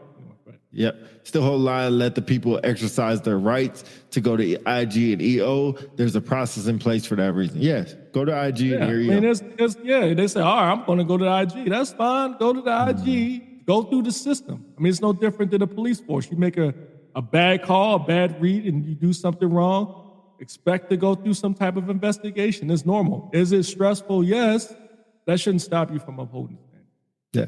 If you take pride in your uniform, you take pride in your job. So look good, play good. Oh, in the words of Pride Time, if you look good, you play good. If you play good, you feel good. I agree. I think we should adopt that. I look good in uniform, and I had to go through a QC. I was rocking it. You couldn't tell me nothing. It was like a superpower for me. And to this day, I still iron my uniform. You know when Nick Jack gives you a 100 or is positive about you, something really good, because he don't give anybody credit for anything. But I think we should adopt that saying, because I think it hits home for the younger generation. It also hits home from our generation, because I agree with you. Nobody takes a Facebook picture or Instagram picture or any other picture that they send to somebody with some wrinkled ass shit on. Oh, it's very rare. Very, very rare. Or if they do, they're just trying to be funny. So just think like, take a picture of yourself every day and say, would I send this to somebody? Like you said, if you look good, you play good. When you play good, you feel good. 100%. When you have pride in what you do and care about, with your name tape, your last name on it. I think that's kind of a thing in the past. Nobody really gives a shit about that no more. Oh, y'all feel free. Y'all feel free to get them. Nobody cares about that. That's part of the problem. All right, Daffy 362113. That's not the only thing first sergeants are in charge to do. Yes, I'm going to help you, but you also have the responsibility to enforce standards. 100%. I agree. I agree with you. That's part of the thing I probably put in my speech too, is like, y'all brand new master sergeants, you don't have to have a diamond to enforce the standards. Enforce the standards now. You should have been doing that anyway. Yeah. All right, it seems like a lack of. That goes to okay. It's part of the problem. Thank you. It's probably Thank you. I do it for you. There you go. Hey, so lack of mentorship is part of the profession of arms, man. Like that. I mean, that's why do I have to convince supervisors to tell their troops to go to their own induction ceremony? Like, why? Man. Why do I have to convince supervisors to make sure they lovingly tell their airmen who got recognized for the award, by the way, to go to an award ceremony? I get I'll send you a note, Chief, offline why they won't go. Oh, just let you know, they want to stay home because they're tired. Oh, but you want to win the award, but you don't want to go to the award ceremony. You want to get promoted, but you don't want to go to the social. There's thousands of people in the Air Force that did not get promoted. Right. You get promoted, but you all of a sudden you don't want to go to a promotion social. I tell people all the time, you win an award, that's part of the deal. You will go to the ceremony. Oh, I know I didn't win. How do you know? Oh, a good friend at the group of the wing told me. Guess what? You going anyway. Stand up, get recognized as a nominee, and go. I mean, it's just ridiculous. All right, rant. Yo, that's a crazy one as well. Is that when people know they didn't win for whatever reason? I mean, whatever. I ain't gonna sit here. That burns me up. And they be like, I didn't win anyway, so I'm gonna go. And I know I wasn't gonna win. I had to sit. Yeah. It's like going to the Oscars, like, senior man, sorry, council. You sitting there like, I know I'm not going. And the winner is, you like, you know you're not gonna win. But that's part of it.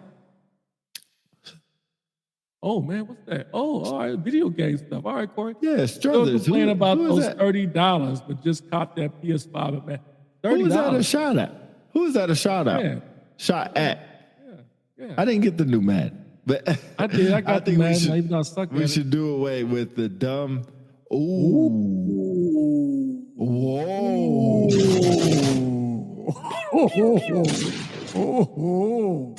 Oh. Wait a minute, Sam. Hey, you trying to set the word on fire. Hey, pause, bro. Pause. You cooking too much, bro. Whoa. The pot is overflowing. Let's slow down now. Slow down. Oh, wait, sorry. Shout out to my homie Jen in the building for watching the show. Short said, okay, so the landing fee or the, okay. So no, I will agree with that. Shout out to the bases, including them, that did not charge landing fee. Landing fees should be paid by the private org, not the promoter. Big William said back in the day, a few weeks ago, I used to tell my people if they have to be the one to correct someone in their section, I'm going to get in there. But coming back to get in your... It's everyone's job to hold each other accountable. Even me, I told them if I don't look the part, that's the big. That's the big thing. If I don't look the part, man, somebody need to let me know as well.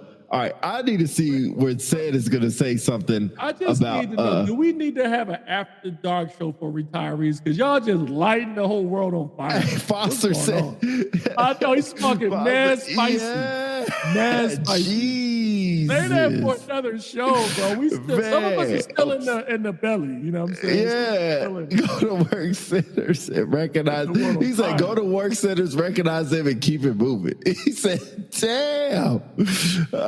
Won't support him, but want free of it. Yeah, I agree with that. Did you put the disclaimer up there? Oh, shoot. The thoughts and stuff does not represent what Cedric Foster is saying. It represent unpopular celebrities. Anything that comes from the Unpopular Celebrities podcast and Chief Master Sergeant Cedric Foster retired is all unofficial. None of these conversations or comments, as well as from former Senior Master Sergeant retired Mick Williams, or guest represent DOD Armed Forces as a whole. We're good.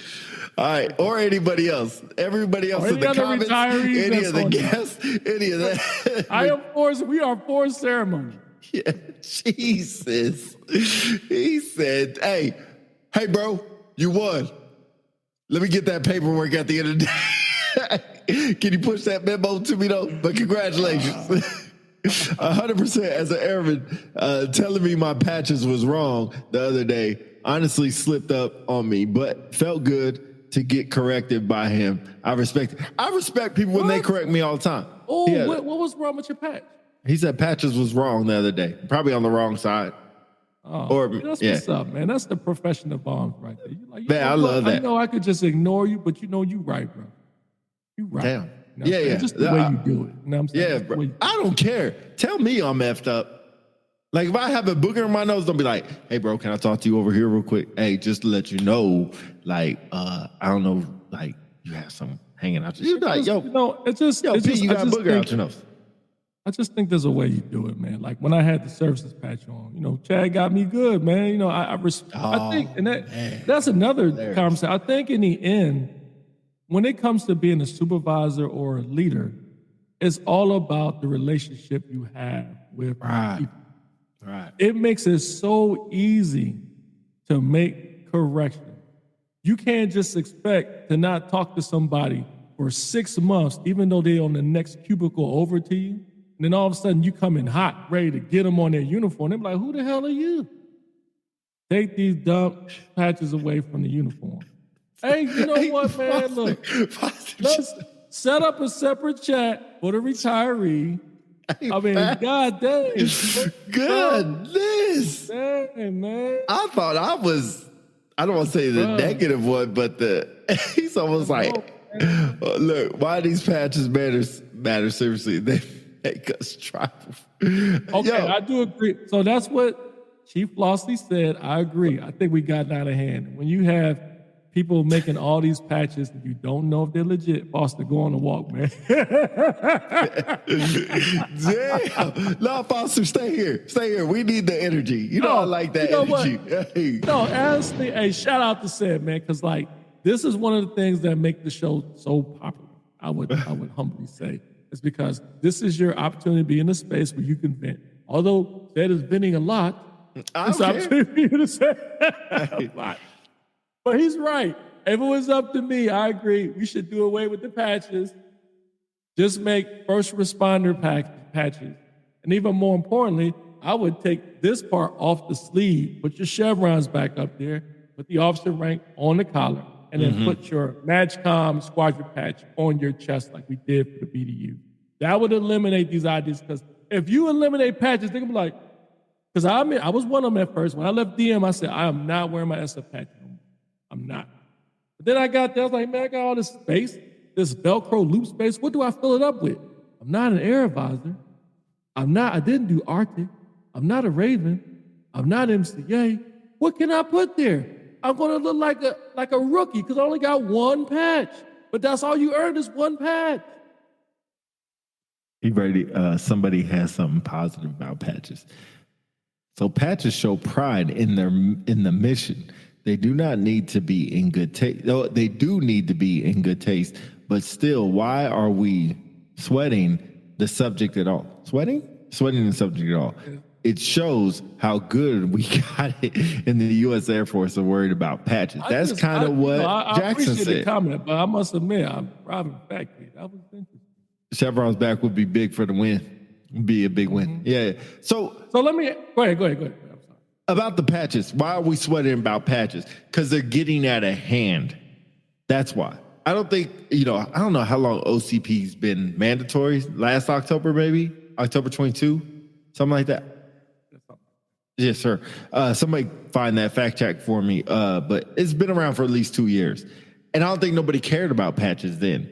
But when they started to get out of hand, when everybody wanted a patch and you started getting things like, I saw optometrist, I think I'm saying that wrong, in Make Group, wearing one that says eyes.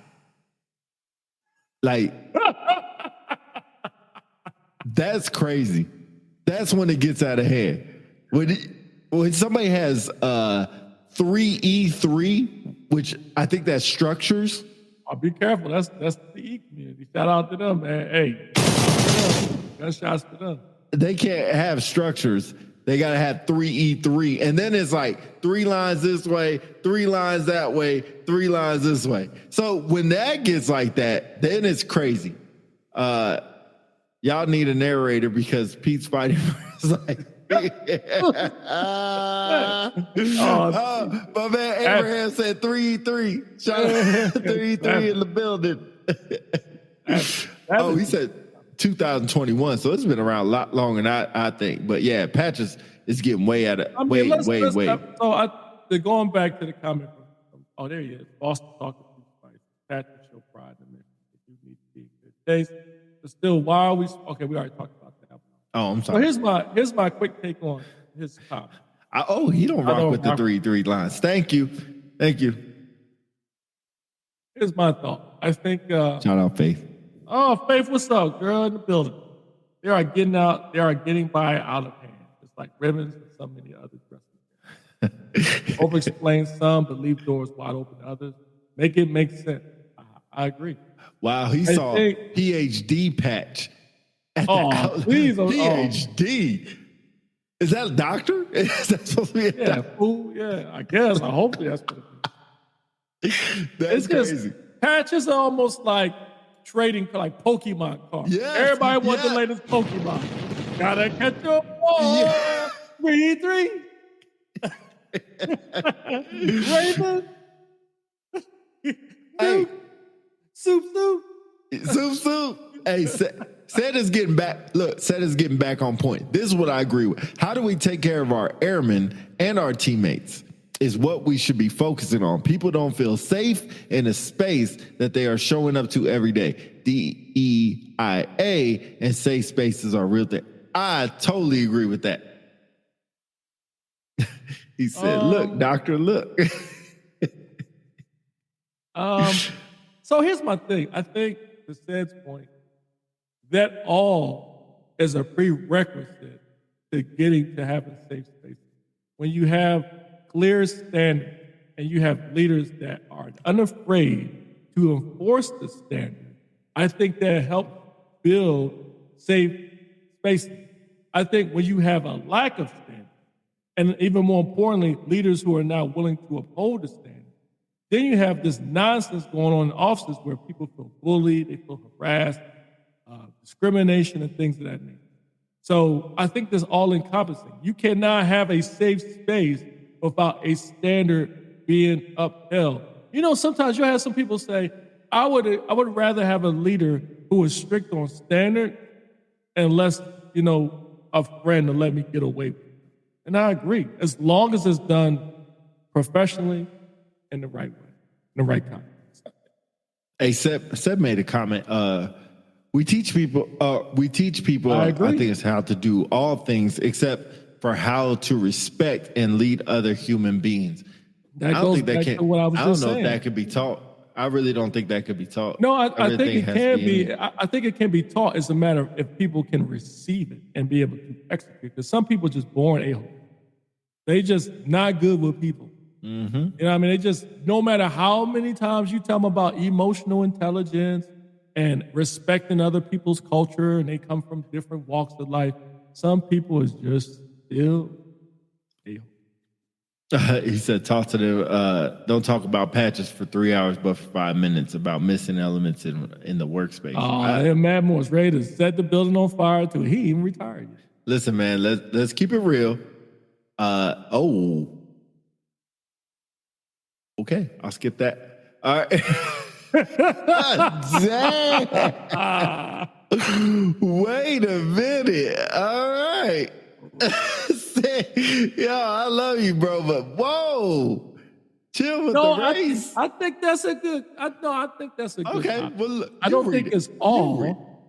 All right, said Chief Master Sergeant retired Cedric Foster, who is not a member of Unpopular Celebrities, says, "Listen, man, let's be real. That white NCO that grew up with a father and mother in home and from the suburbs don't know how to bite a black airman." Maybe, I don't know about bite a black airman in front of the industry. Maybe connect with him. I disagree. There are some out there. There are. But there are also some that are advocates. And they're all for whatever race. I think the key is again, it goes back to the standard you've got. Now, the problem is if you've got the senior leader who is like that, then you got a lot of problems. Because ideally, your senior leader is the gatekeeper, is he not? It's not all but the same another way, right? Sure. In other words, if me being the command chief master sergeant, if I don't give two ducks about certain type of races, and I got stigmas about certain races and genders and stuff, and in your section, you're experiencing that issue, and you say, well, what can I do to fix it? It's hard to fix it when your senior leader approves of it. Because then where do you go? Your only option then is to go to, Beyond Me or the IGEO. But let's imagine if I, as a senior leader, feels that everybody should be treated equally, standard and all that stuff. You feel more comfortable to attack the problem in the organization if you have a leader that's for it. But to Ced's point, there are people out there like that. But no. I would think, I'm not telling you now when General Forces for squadron commanders were afraid to address the topic. Why? So here's the interesting That's an thing. easy Before one. I say that, I want to ask everybody a question. And shout out to, I think his last name is Hemingway. I could be wrong. Not Hemingway. Hemming. He was the chief of DM. He asked Chief Flossie a question. He framed it this way. He says, my question is, we've lost 1 of 4 airmen. And I'm talking about Sea Airman Fortson. What do we do about our airmen who are deploying every day across overseas and such, and they could experience the same thing in our country with our police force? What do we, Air Force, do about that? Love the brother for answering the question, but I would tell you that question has some flaws in it. Namely, because that is not an Air Force problem. That is a society problem. Air Force cannot fix that. The only thing the Air Force can do is there are problems if you are in an area of the United States where you may feel like that city or region is showing some discrimination to our airmen. There's programs to get you out of there and to remove the Air Force dealings with that certain area. But as far as what happened to Senior Airman Fortson, that is not an Air Force problem. That's a society. No, you're right. You're 100% right. Shay said 9 out of 10, you can tell who knows how to take care of people from where new airmen get assigned to their duty station. It starts here. I guess if we can look that deep in duty assignments, then that would shout out to assignment people. That goes back to the profession of arms again. Like the profession of arms is when you are charged to be a supervisor for someone. To me, there's no other job, in my opinion, is more important when you have the responsibility of someone in the palm of your hand. You know, and you've been in 5, 6, 7, 10 years, you add in the years, and you get a brand new airman or lieutenant into the formation. You're their supervisor. That is a hell of a responsibility. And I think it's something you should take seriously, be like, look, what I do or how I treat this person would dictate whether he stay in or if he gets out or she gets out to be able to talk about their experience in the military. The problem is you get a lot of supervisors that don't have that mentality and they see it as a nuisance that I have to take care of somebody and teach them about how to succeed in the military. Right. Yeah. All right. Where you at? I feel like my mind is all over the place. I don't feel like we have a laser focused in on anything. I kind of want to. The conversation with Stans, we can go on all day with that one. I kind of want to shift to something else, like. Oh Lord. No, I wanted to talk about the Olympics, man. Like, I think that's a prime opportunity. There was so many highs and lows with that one. I would tell you. Did you hear about the French pole vaulter?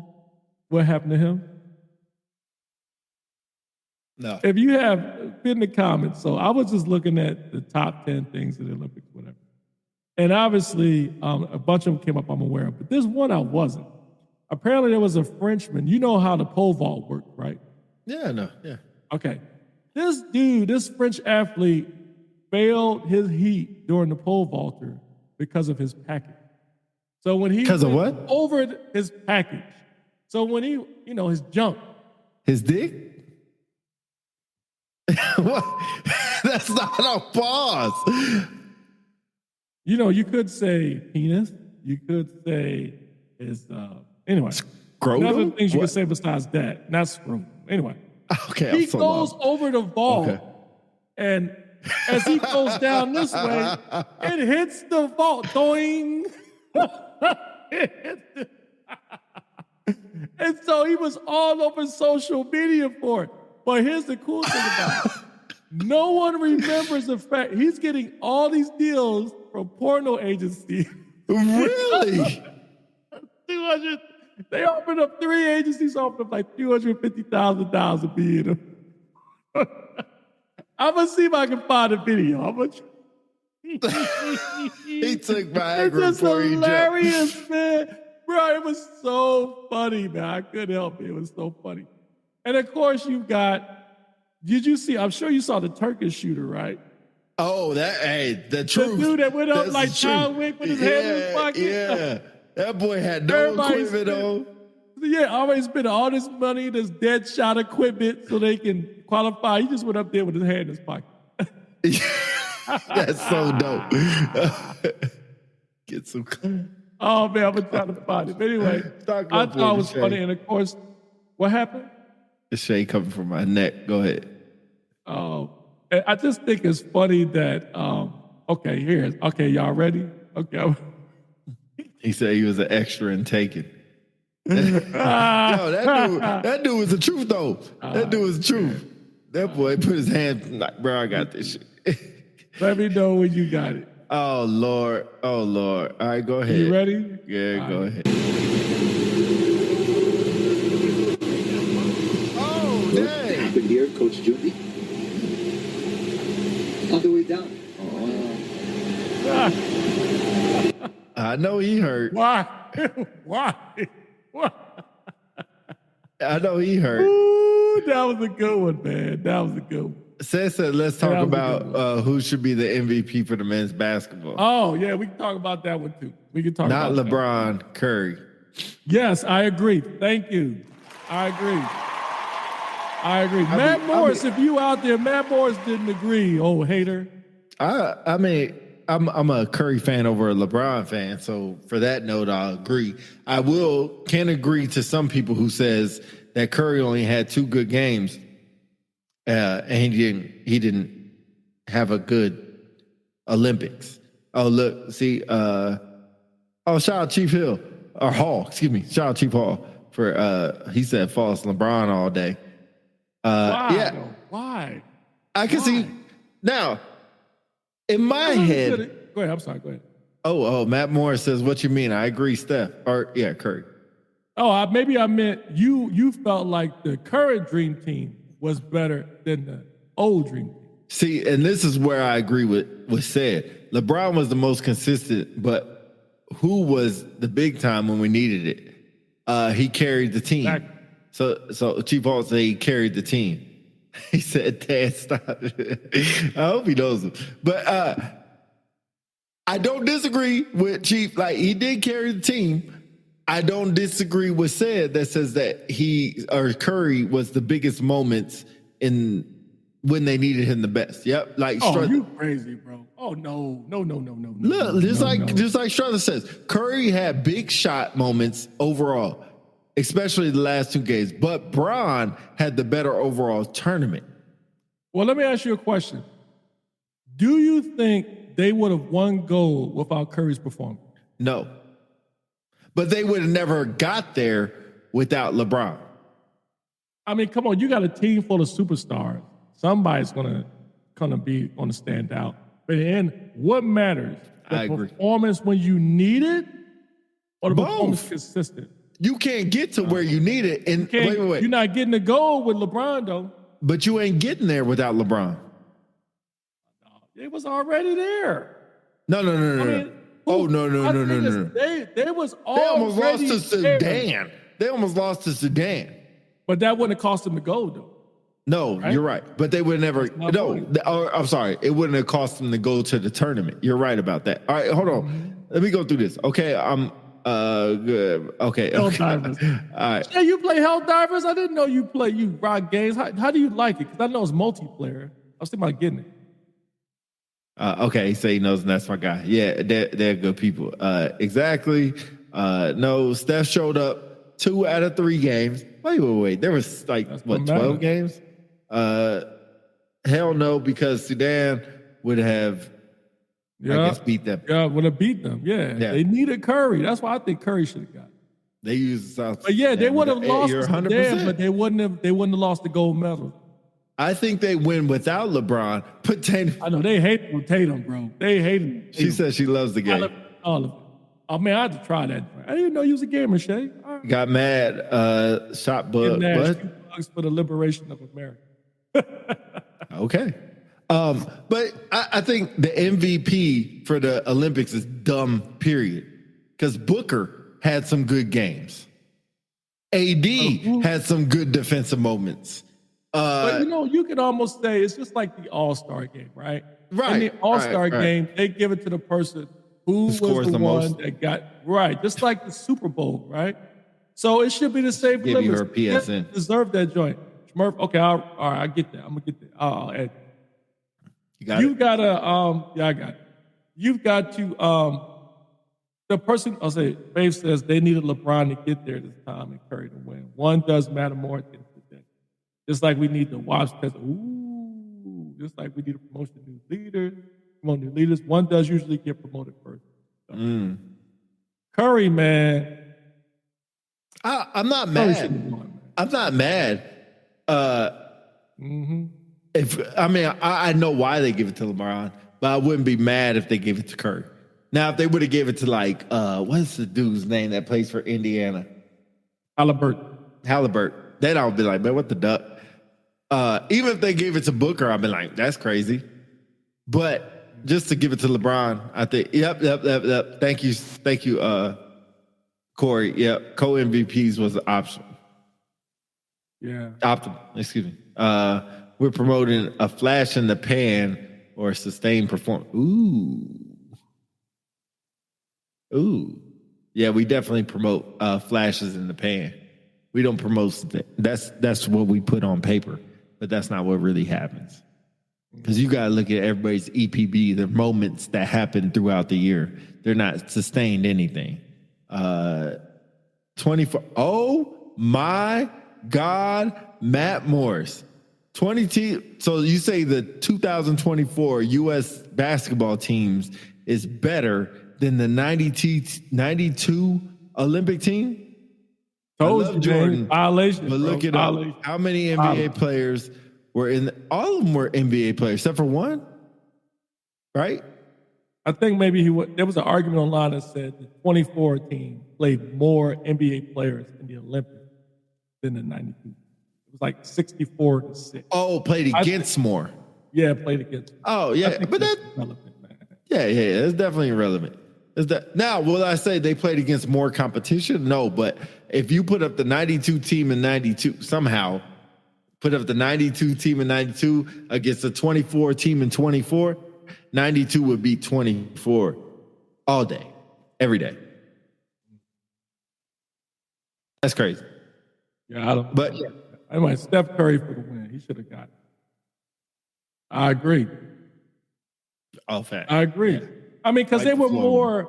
more fundamentally sound, better defenders, I would argue, and they were more. I think they worked better as a team. I think that was the argument for all the other ones. Stop it. Nobody's stopping that 92. Thank you. Yeah, that's right.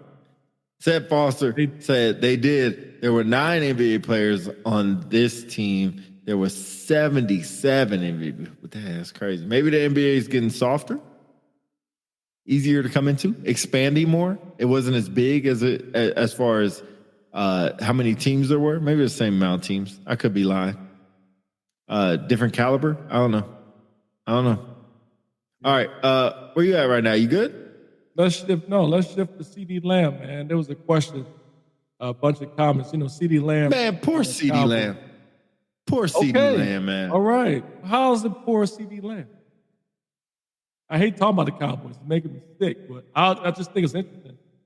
I forgot his name, Stephen Davis or whatever his name is. Stephen Allen or whatever. They promised him a $140 million contract. So he'll be ready for week 1.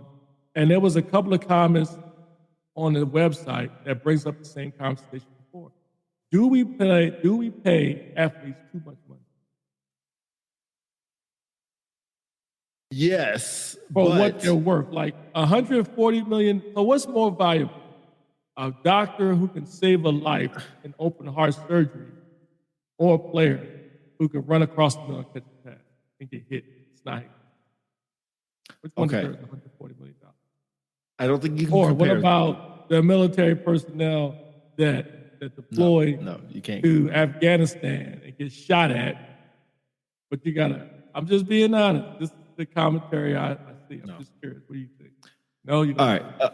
Oh man. All right. I'm trying to unpack this properly because this is really impromptu. Okay. First question: do we pay athletes too much money? That question in a blanket, just like that. Yes, we do. Pause.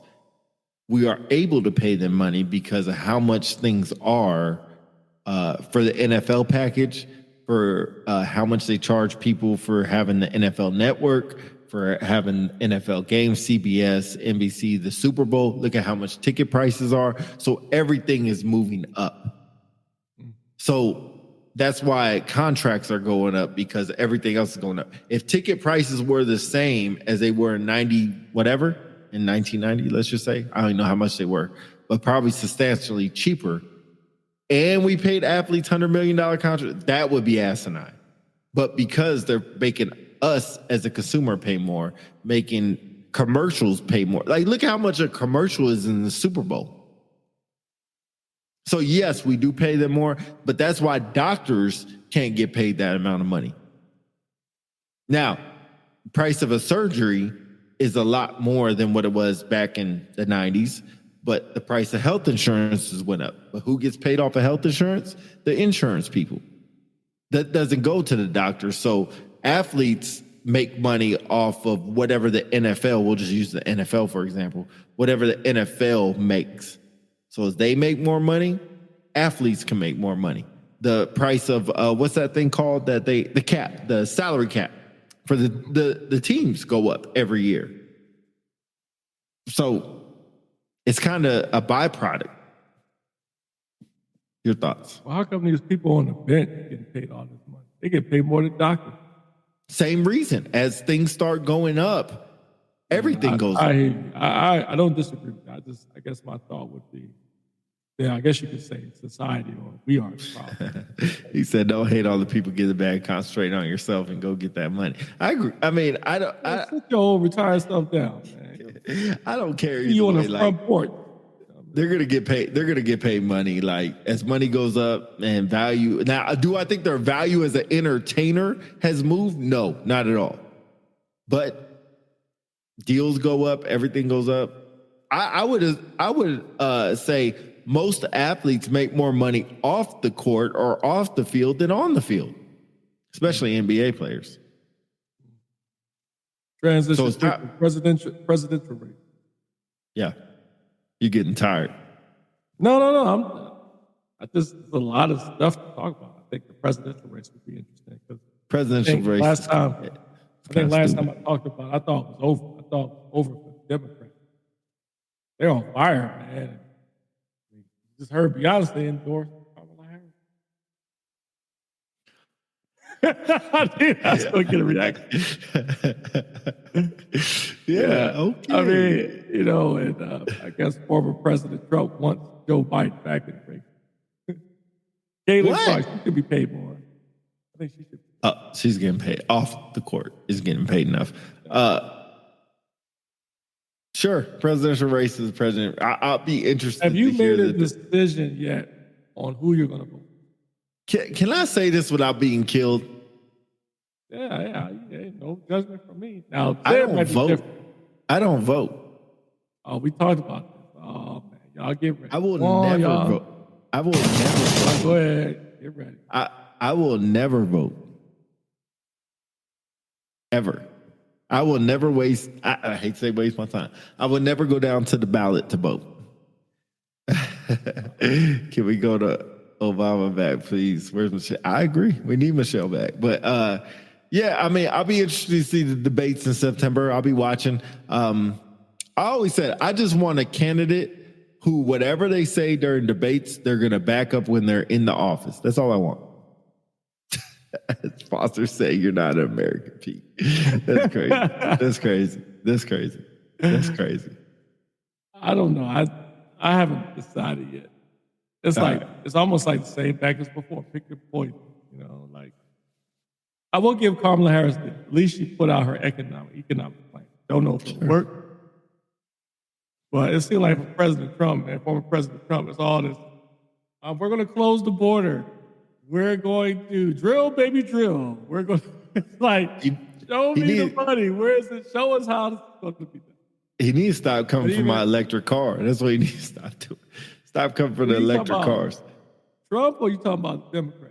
Former President Trump is coming for the electric cars. I think I know. No, yeah, he don't like the electric cars, and I agree with him. Hey, look what baby. Freddie said. I told my grandma I didn't vote, and I almost lost my. All right. In terms of politics, we need to start over. Start over. You mean as far as new candidates or what?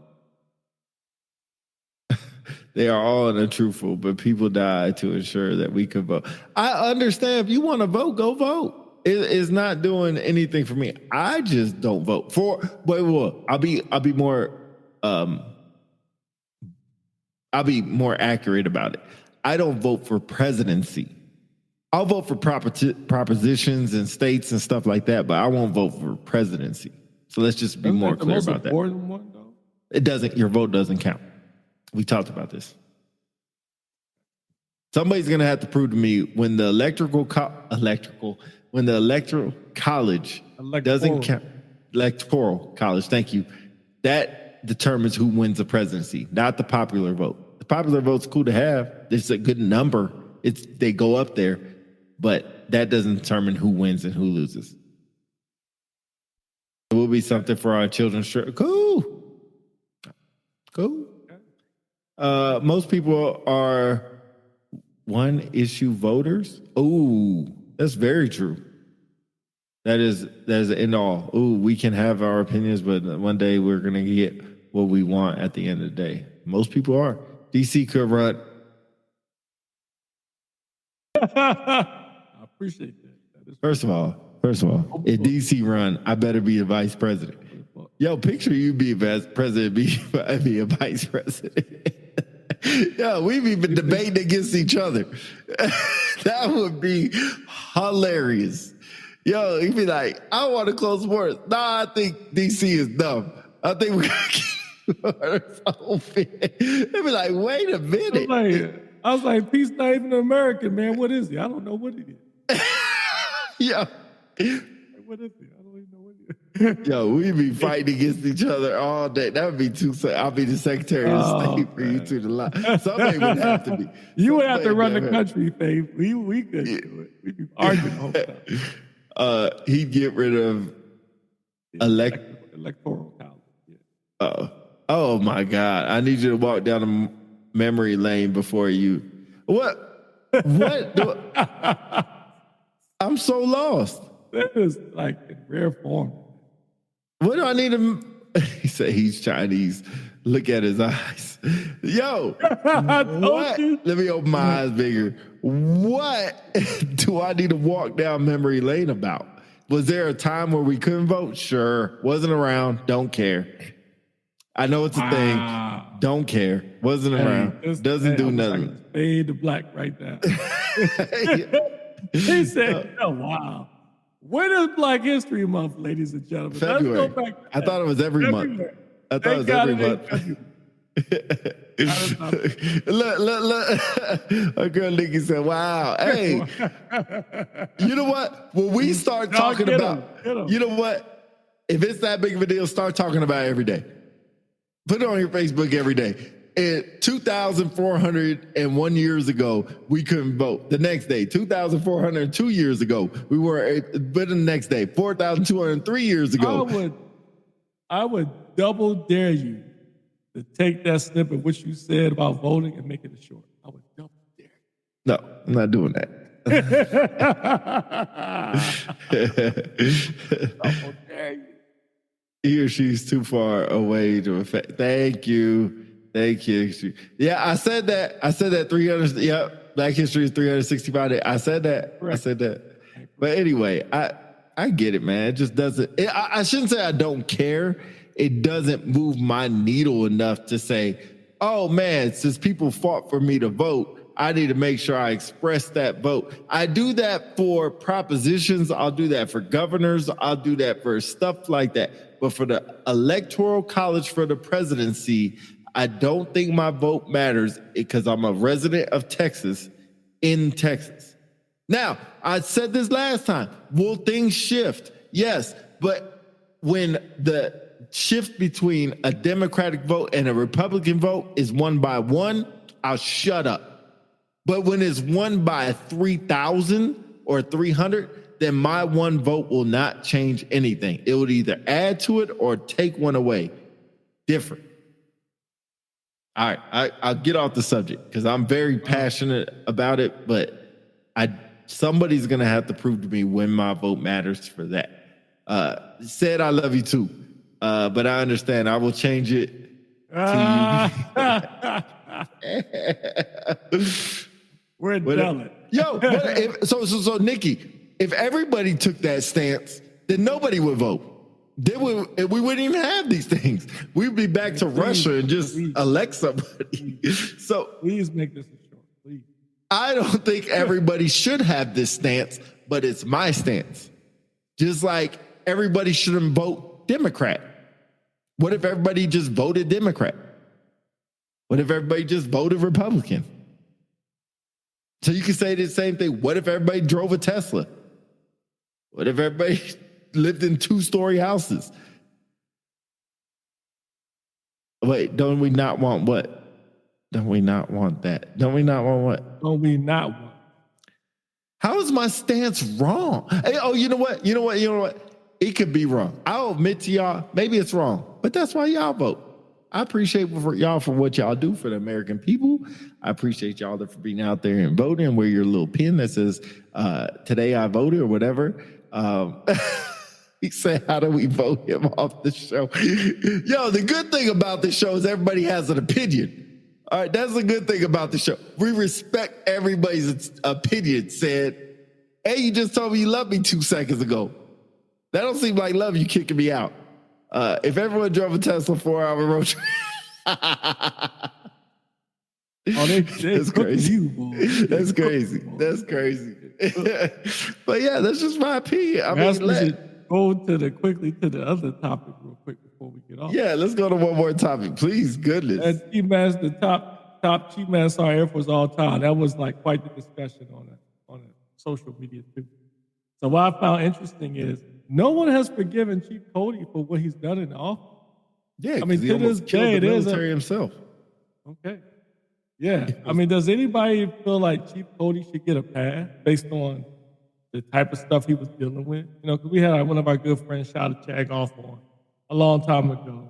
And he was exec. He was giving us some context of some of the things that thank you, Faye. The first of the show is unpopular. Pete doesn't have to do the fade.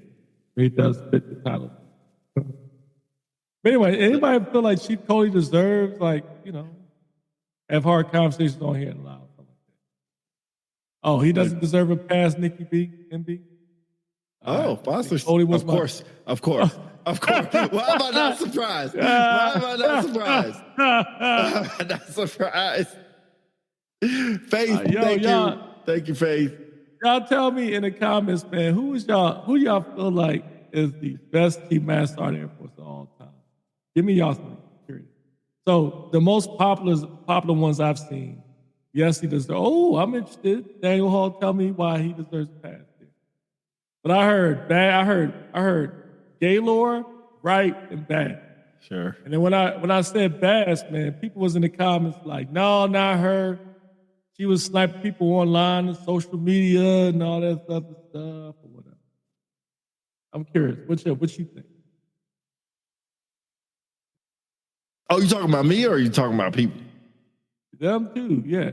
Just curious now. No, you tell me what you think, because I'm always putting my face in the mud. I personally think, I'll just name 5, and I won't put them in order. 5? I'll put 1 in order, and then I won't put the other.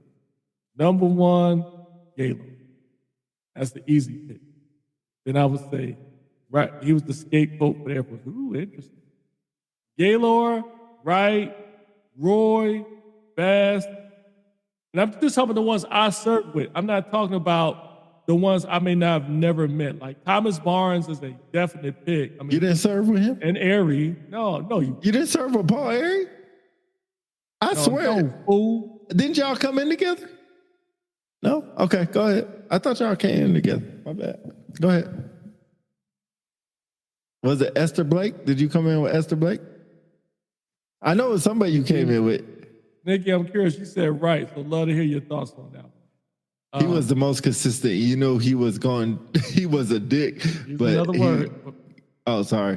But he gave the people what they wanted. He has hard questions that required you to explain your Man, answer. if that was the case, I've only heard maybe you and two other people say that he did well. They said like, he was like sniping people. To me, he's a good example of what I said earlier in the show. You can enforce standards, but it's just the way you do it, man. You ain't gotta. He was sniping people in question and answer sessions, man. You ain't gotta do that. What's wrong with that? I mean, never mind. I know what's wrong with that. That was dumb. That was dumb. That's okay, right? Anyone could have followed. Wow. Basically, he said K Wright basically is not as good as everybody thinks. He just because he follows somebody who wasn't good. I don't think he's. It said if you're trying to say that, clarify for me, please. But I don't think he's trying to say that. Good leadership means they listen to the people when they maintain the standard. I agree. There's a good, healthy mixing. Mm-hmm. It's about experience too. Like I don't have any good or positive experience about coaching. Not one. Not even in the record. What about? I mean, he had the much hated turtleneck on, man. What's the deal with that? Didn't he put in course 14, 15 and senior NCO induction? Not induction, but so. I think he did all that. Yeah, which was that was a disaster. Mm-hmm. But you know what I will say? He said, I don't care what y'all think. This is what's being implemented and it starts today. So get on it. I like that. He ain't sitting around waiting for hands. He just making decisions. I'll put it like this. If you give people the opportunity to chime in and you hear it, like I tell people all the time, like you can come to me about a decision I'm about to make and I'll listen to you. But just know you might lose. And when you lose, let's move on. Let's go execute the play. But when I say this is what we're going to do, and I ain't trying to hear what none of y'all got to say, that's part of the problem. Depending on the situation. He said, Stop having thin skin, man. Listen to what Cody said. Now, how he said it. He was a dad, and K. Wright took the mother route. Those were retention tools. Okay. We survived his time. What? We survived his time. Oh yeah. You talking about Wright or Cody? Wait, yeah, barely. Because remember he was Cody kicking. Wright? He kicked like 40,000 people out. Let's not forget about that. You talking about Cody? Cody. Yeah. Oh, okay. Yeah, he kicked 40,000 people out. Like Thor. Snapped his fingers and people was gone. The Infinity War. Like Thanos. Hey, you want to get out? Boom, you out. PT? Boom, you out. Course 15? Boom, you out. So y'all mentioned, right? Y'all mentioned Cody. What y'all think about Joanne Bass, man? No love, Joe? Just because you're lower the standards doesn't make you, fuck. Said. What is he talking about? He's talking about K-Wright, yeah. What standards did Or maybe that's Bass. Maybe that would be Bass. That's Bass. Yeah, what's he talking about? The Air Force had to find a way to reduce the force. Force 15. No, man, that was like the Hunger Games, bro. Yeah, it was like, did you get the letter? Hey, I was about to say, you remember, luckily I'm just promoted during that time, so I didn't have, but our commander, shout out to him, but he came around to all, I think it was techs or staffs or techs and staffs or masters, whatever it was, and gave my envelope where they were at in racks to where you were at with that rank. And he's like, yo, that's crazy. I would get out, let this guy get in, stay in, man. I would give up my spot. No, it don't work that way. Yeah. You got people that wanted to get out that couldn't, and people who wanted to stay in had to get out. It was true Hunger Games, bro. Yeah, Chief Master Sergeant of the Air Force doesn't have power. What? Don't have the power nor the authority to kick people. No. He doesn't have the no, power to no. grab people and kick them He out, has but he a lot does have of the influence, though. power to put in policies Lots of that will influence, make yep. that happen. That's what he could do, is put in the policy. He's not the puppet master pulling strings, but he's the one telling you how long your string is going to be. Yep. Nobody said he lowered the standards. He made changes, and some liked them and some didn't. True. Let's talk about who Cody worked. What? Let's talk about who Cody worked for. Oh yeah, who was the chief of staff? I'm trying to remember. It was before COVID. Yes, they got time today. That's right. They kicked themselves out by not maintaining standards. They said. Not all. There was some right one to help airmen grow. It was the first to break the all-tier communication by actually listening to airmen at the base. Bass took it one step further by sharing it worldwide. This is took a about great 40 steps further. Took about 40. Do you think that? Are you for this? Because Bass didn't have a shot following Kate Wright. I can see. Remember, she's a female. She was the first female. So she's immortalized just for that fact. Anyway, oh Lord. Go ahead. But what do y'all think? Like when you said, Faith, when you said Kay Wright started the interaction or the initiative to connect with airmen bases through social media and things of that nature, I would argue that some folks today think that's part of the problem of why airmen are not doing it. What did she do, man? Dang, man. She's Bats, you said as a female. No, what do you mean?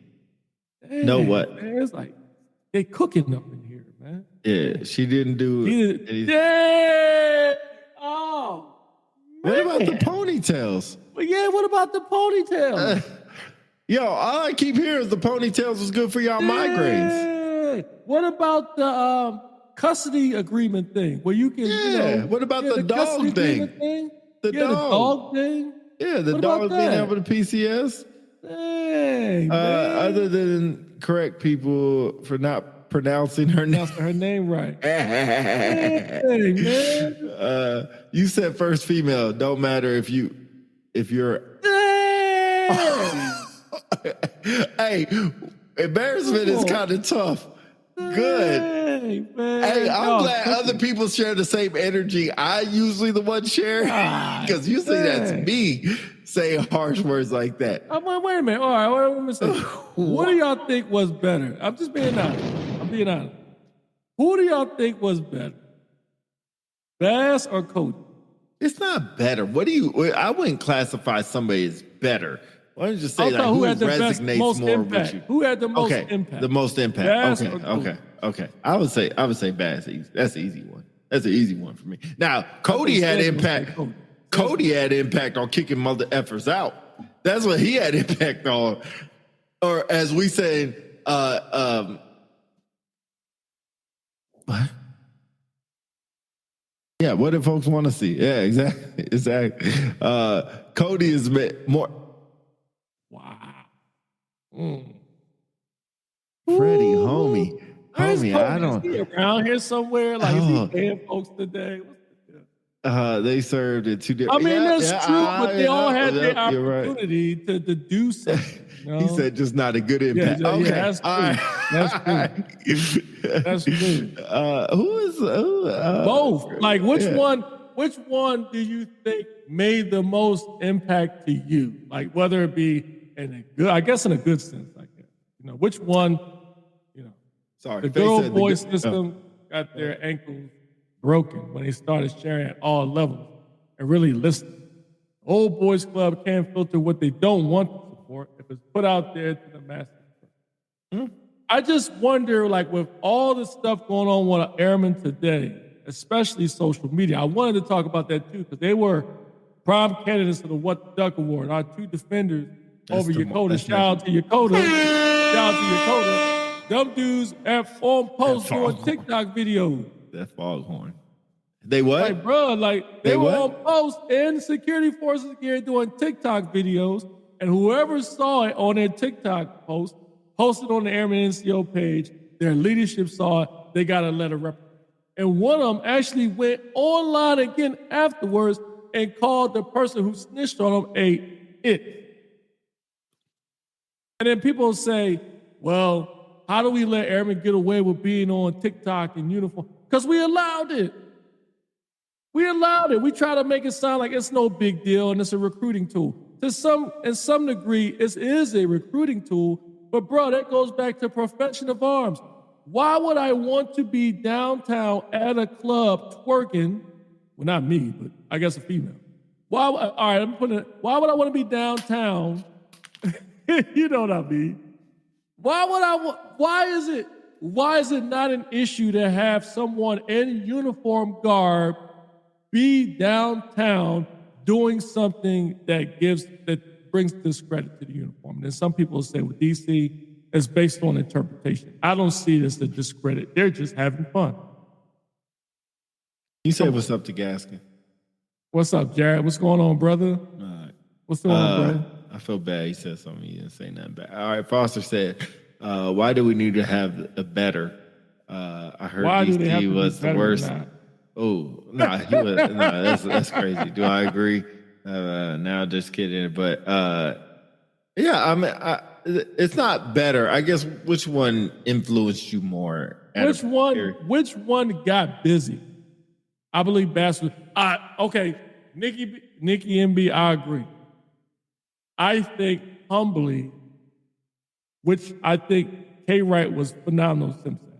But I think at the start of him and Bass and all these different, because remember when K. Wright was around, they had no TikTok, right? It was just Facebook, if I'm not mistaken. Probably. Yeah, so sure. I think all that meshed in there, we've made it comfortable or acceptable for folks to use those platforms. But my problem is like, why aren't we? Here's my problem. Here's the difference. Are you in uniform? Am I in uniform? No. Now, we did interviews in uniform at an official conference. Right. And in uniform, we didn't say, hey, let's talk about the presidential election. Nah. It was all AFSA related, right? That's right. So my thing is, it's like, here's an example. Wu Man, right? Shout out to Wu Man. Like his videos, at first, he was in name tags and berets and stuff. He took his name tags off, right? But he still wear the beret and that's a fact, which I don't agree with. But I think he gets it, like, there's a recruiting tool involved in that, but he's still doing video, and that's cool. But these people, shout out to those two defenders, man, if you're on post and you're doing a TikTok video, and some people defended them and say, well, they're giving them a snapshot of what the Air Force life looked like. Do that crap out of uniform then, man. Not when you're on post. You're right. I mean, I just don't agree with that, man. And we always try to like, leave the airmen alone, leave them alone. That's why we don't have retention. That's why we can't recruit them. Well, fine, maybe they don't need to be in then. I will agree with that. Professionalism has too much room for interpretation, paired with no accountability. So here's my thing. Then I would say, then supervisors need to draw that line. The relationship between my boss and I, all it says in there is that, he's a 2-star general. He's a general officer. There's something that comes along with that. But there's nothing in the AFI that says our relationship from A to Z should be. But I, as a professional, I draw the line. Well, I'll throw a joke at him. He'll throw a joke at me, but I will not cross that line. It's going to be sir or general. Doesn't mean that he doesn't respect me as a person. That's just the relationship in the military. There's some sirs and generals in there. Some people say, just like we had those cops at the gate, what's the big deal? They're just doing their job. They have to remember to say, sir. That's part of the military, man. That's all part of the business. I'm not going to agree with that. But shout out Chief Roy for being in here. It's impossible to make everyone happy. As humans, we are quicker to point out what's wrong than giving credit for what's right. Example, the roads that are smooth with no potholes never get acknowledged, but the minute that the potholes created, the first thing everybody complains about. You're 100% right. Just like janitors don't get credit for doing their job, but the minute bathrooms are dirty, they'd be like, where's the janitor at? Just like cops. Cops don't get credit for doing the job. As soon as stuff goes wrong, they're like, where are all the cops at? Supervisors hold people accountable. So airmen go to commander's office. They allowed to do it. Yeah. That happens. Oh my God! Said, can we wait next show? Next show. On the Mary. I Is don't this a think we can snapshot I would have say. to look forward to for retired life? Yeah. I don't think we can say Mary Jane. No, you can't. Yo, you. Yeah, you can't say Coke. The Rona. Anyway, can we end the show? It's been 2.5 hours. This got to be the longest show in history. I can't put a short for this because I can't create one. Shows that it's are even better that we have people stick around. no dope for real. First of all, first shout outs because I ain't done that in a while. For all the stars, everybody who donates stars, you don't know how much we appreciate that as unpopular celebrities. We love getting on here and talking to y'all. We love getting on here and being a part of y'all day. And we love talking to each other too, because I learned a lot from this show, and I hope other people have as well, different perspectives and things like that. But it's not free. It's not easy. I love doing it, and we'll always keep it coming one day at a time, 1 week at a time, and keep trying to bring y'all better stuff as we go forward. So if you guys can donate stars or however you want to donate, like it's always helpful. T-shirts are coming. It's the end of, I start school. End of September, we'll have 20 T-shirts to give away. 20 T-shirts. End of September, we'll give away 20 T-shirts with new logos, with the logo that DC is wearing right now. So we'll give those away. 20 T-shirts to y'all. Make sure that we get all y'all shirt. McWilliams, of course, you're getting the first shirt. Jackson, I owe you one. Golf, I owe you one. Faith, of course. So you guys are members of the show. Say it just for being on this show. Got one for me, man. 20 shirts we'll give away to our listeners. We still have books to give away. We have a lot of giveaways that we got to do, but the show ain't free. It's not easy. It takes a lot of time out of our day. It takes a lot of time out of everybody's day, but really appreciate y'all for being a part of it. You don't know how much it keeps us motivated to keep going. So tell a friend. Share this, like it, subscribe, whatever the freaking influencers say, and we'll be good to go. Oh, I donate stars, but you never acknowledged me, so I never saw it. Oh, yeah. Yeah. I never saw. I'm sorry. You still owe me a book. Never got. You never sent me your address.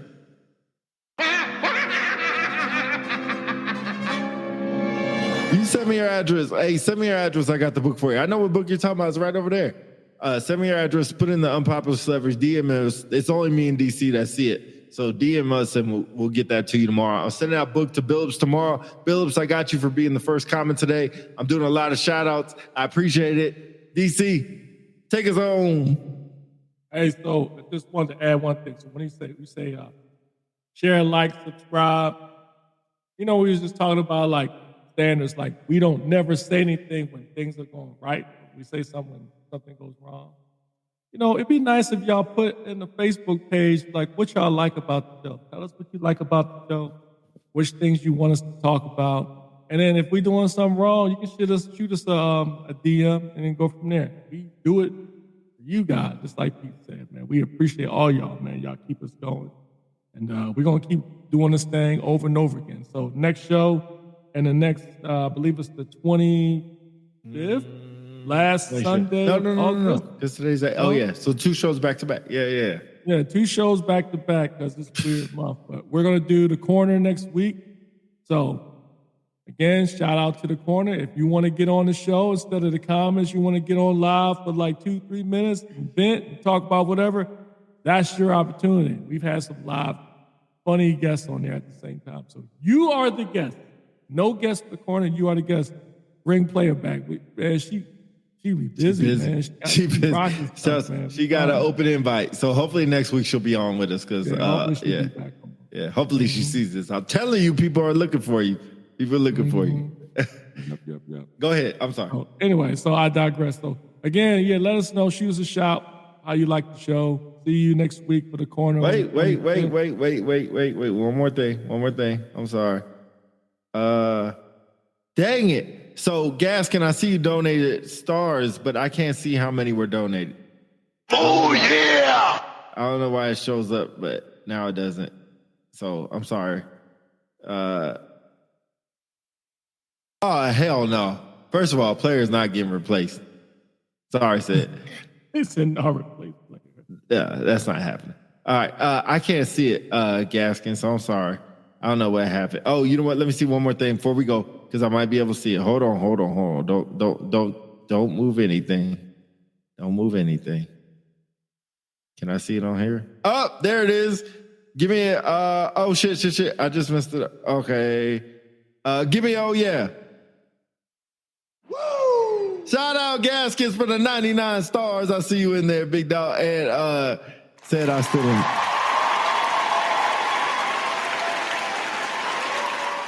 Said I still don't see your stars. All right.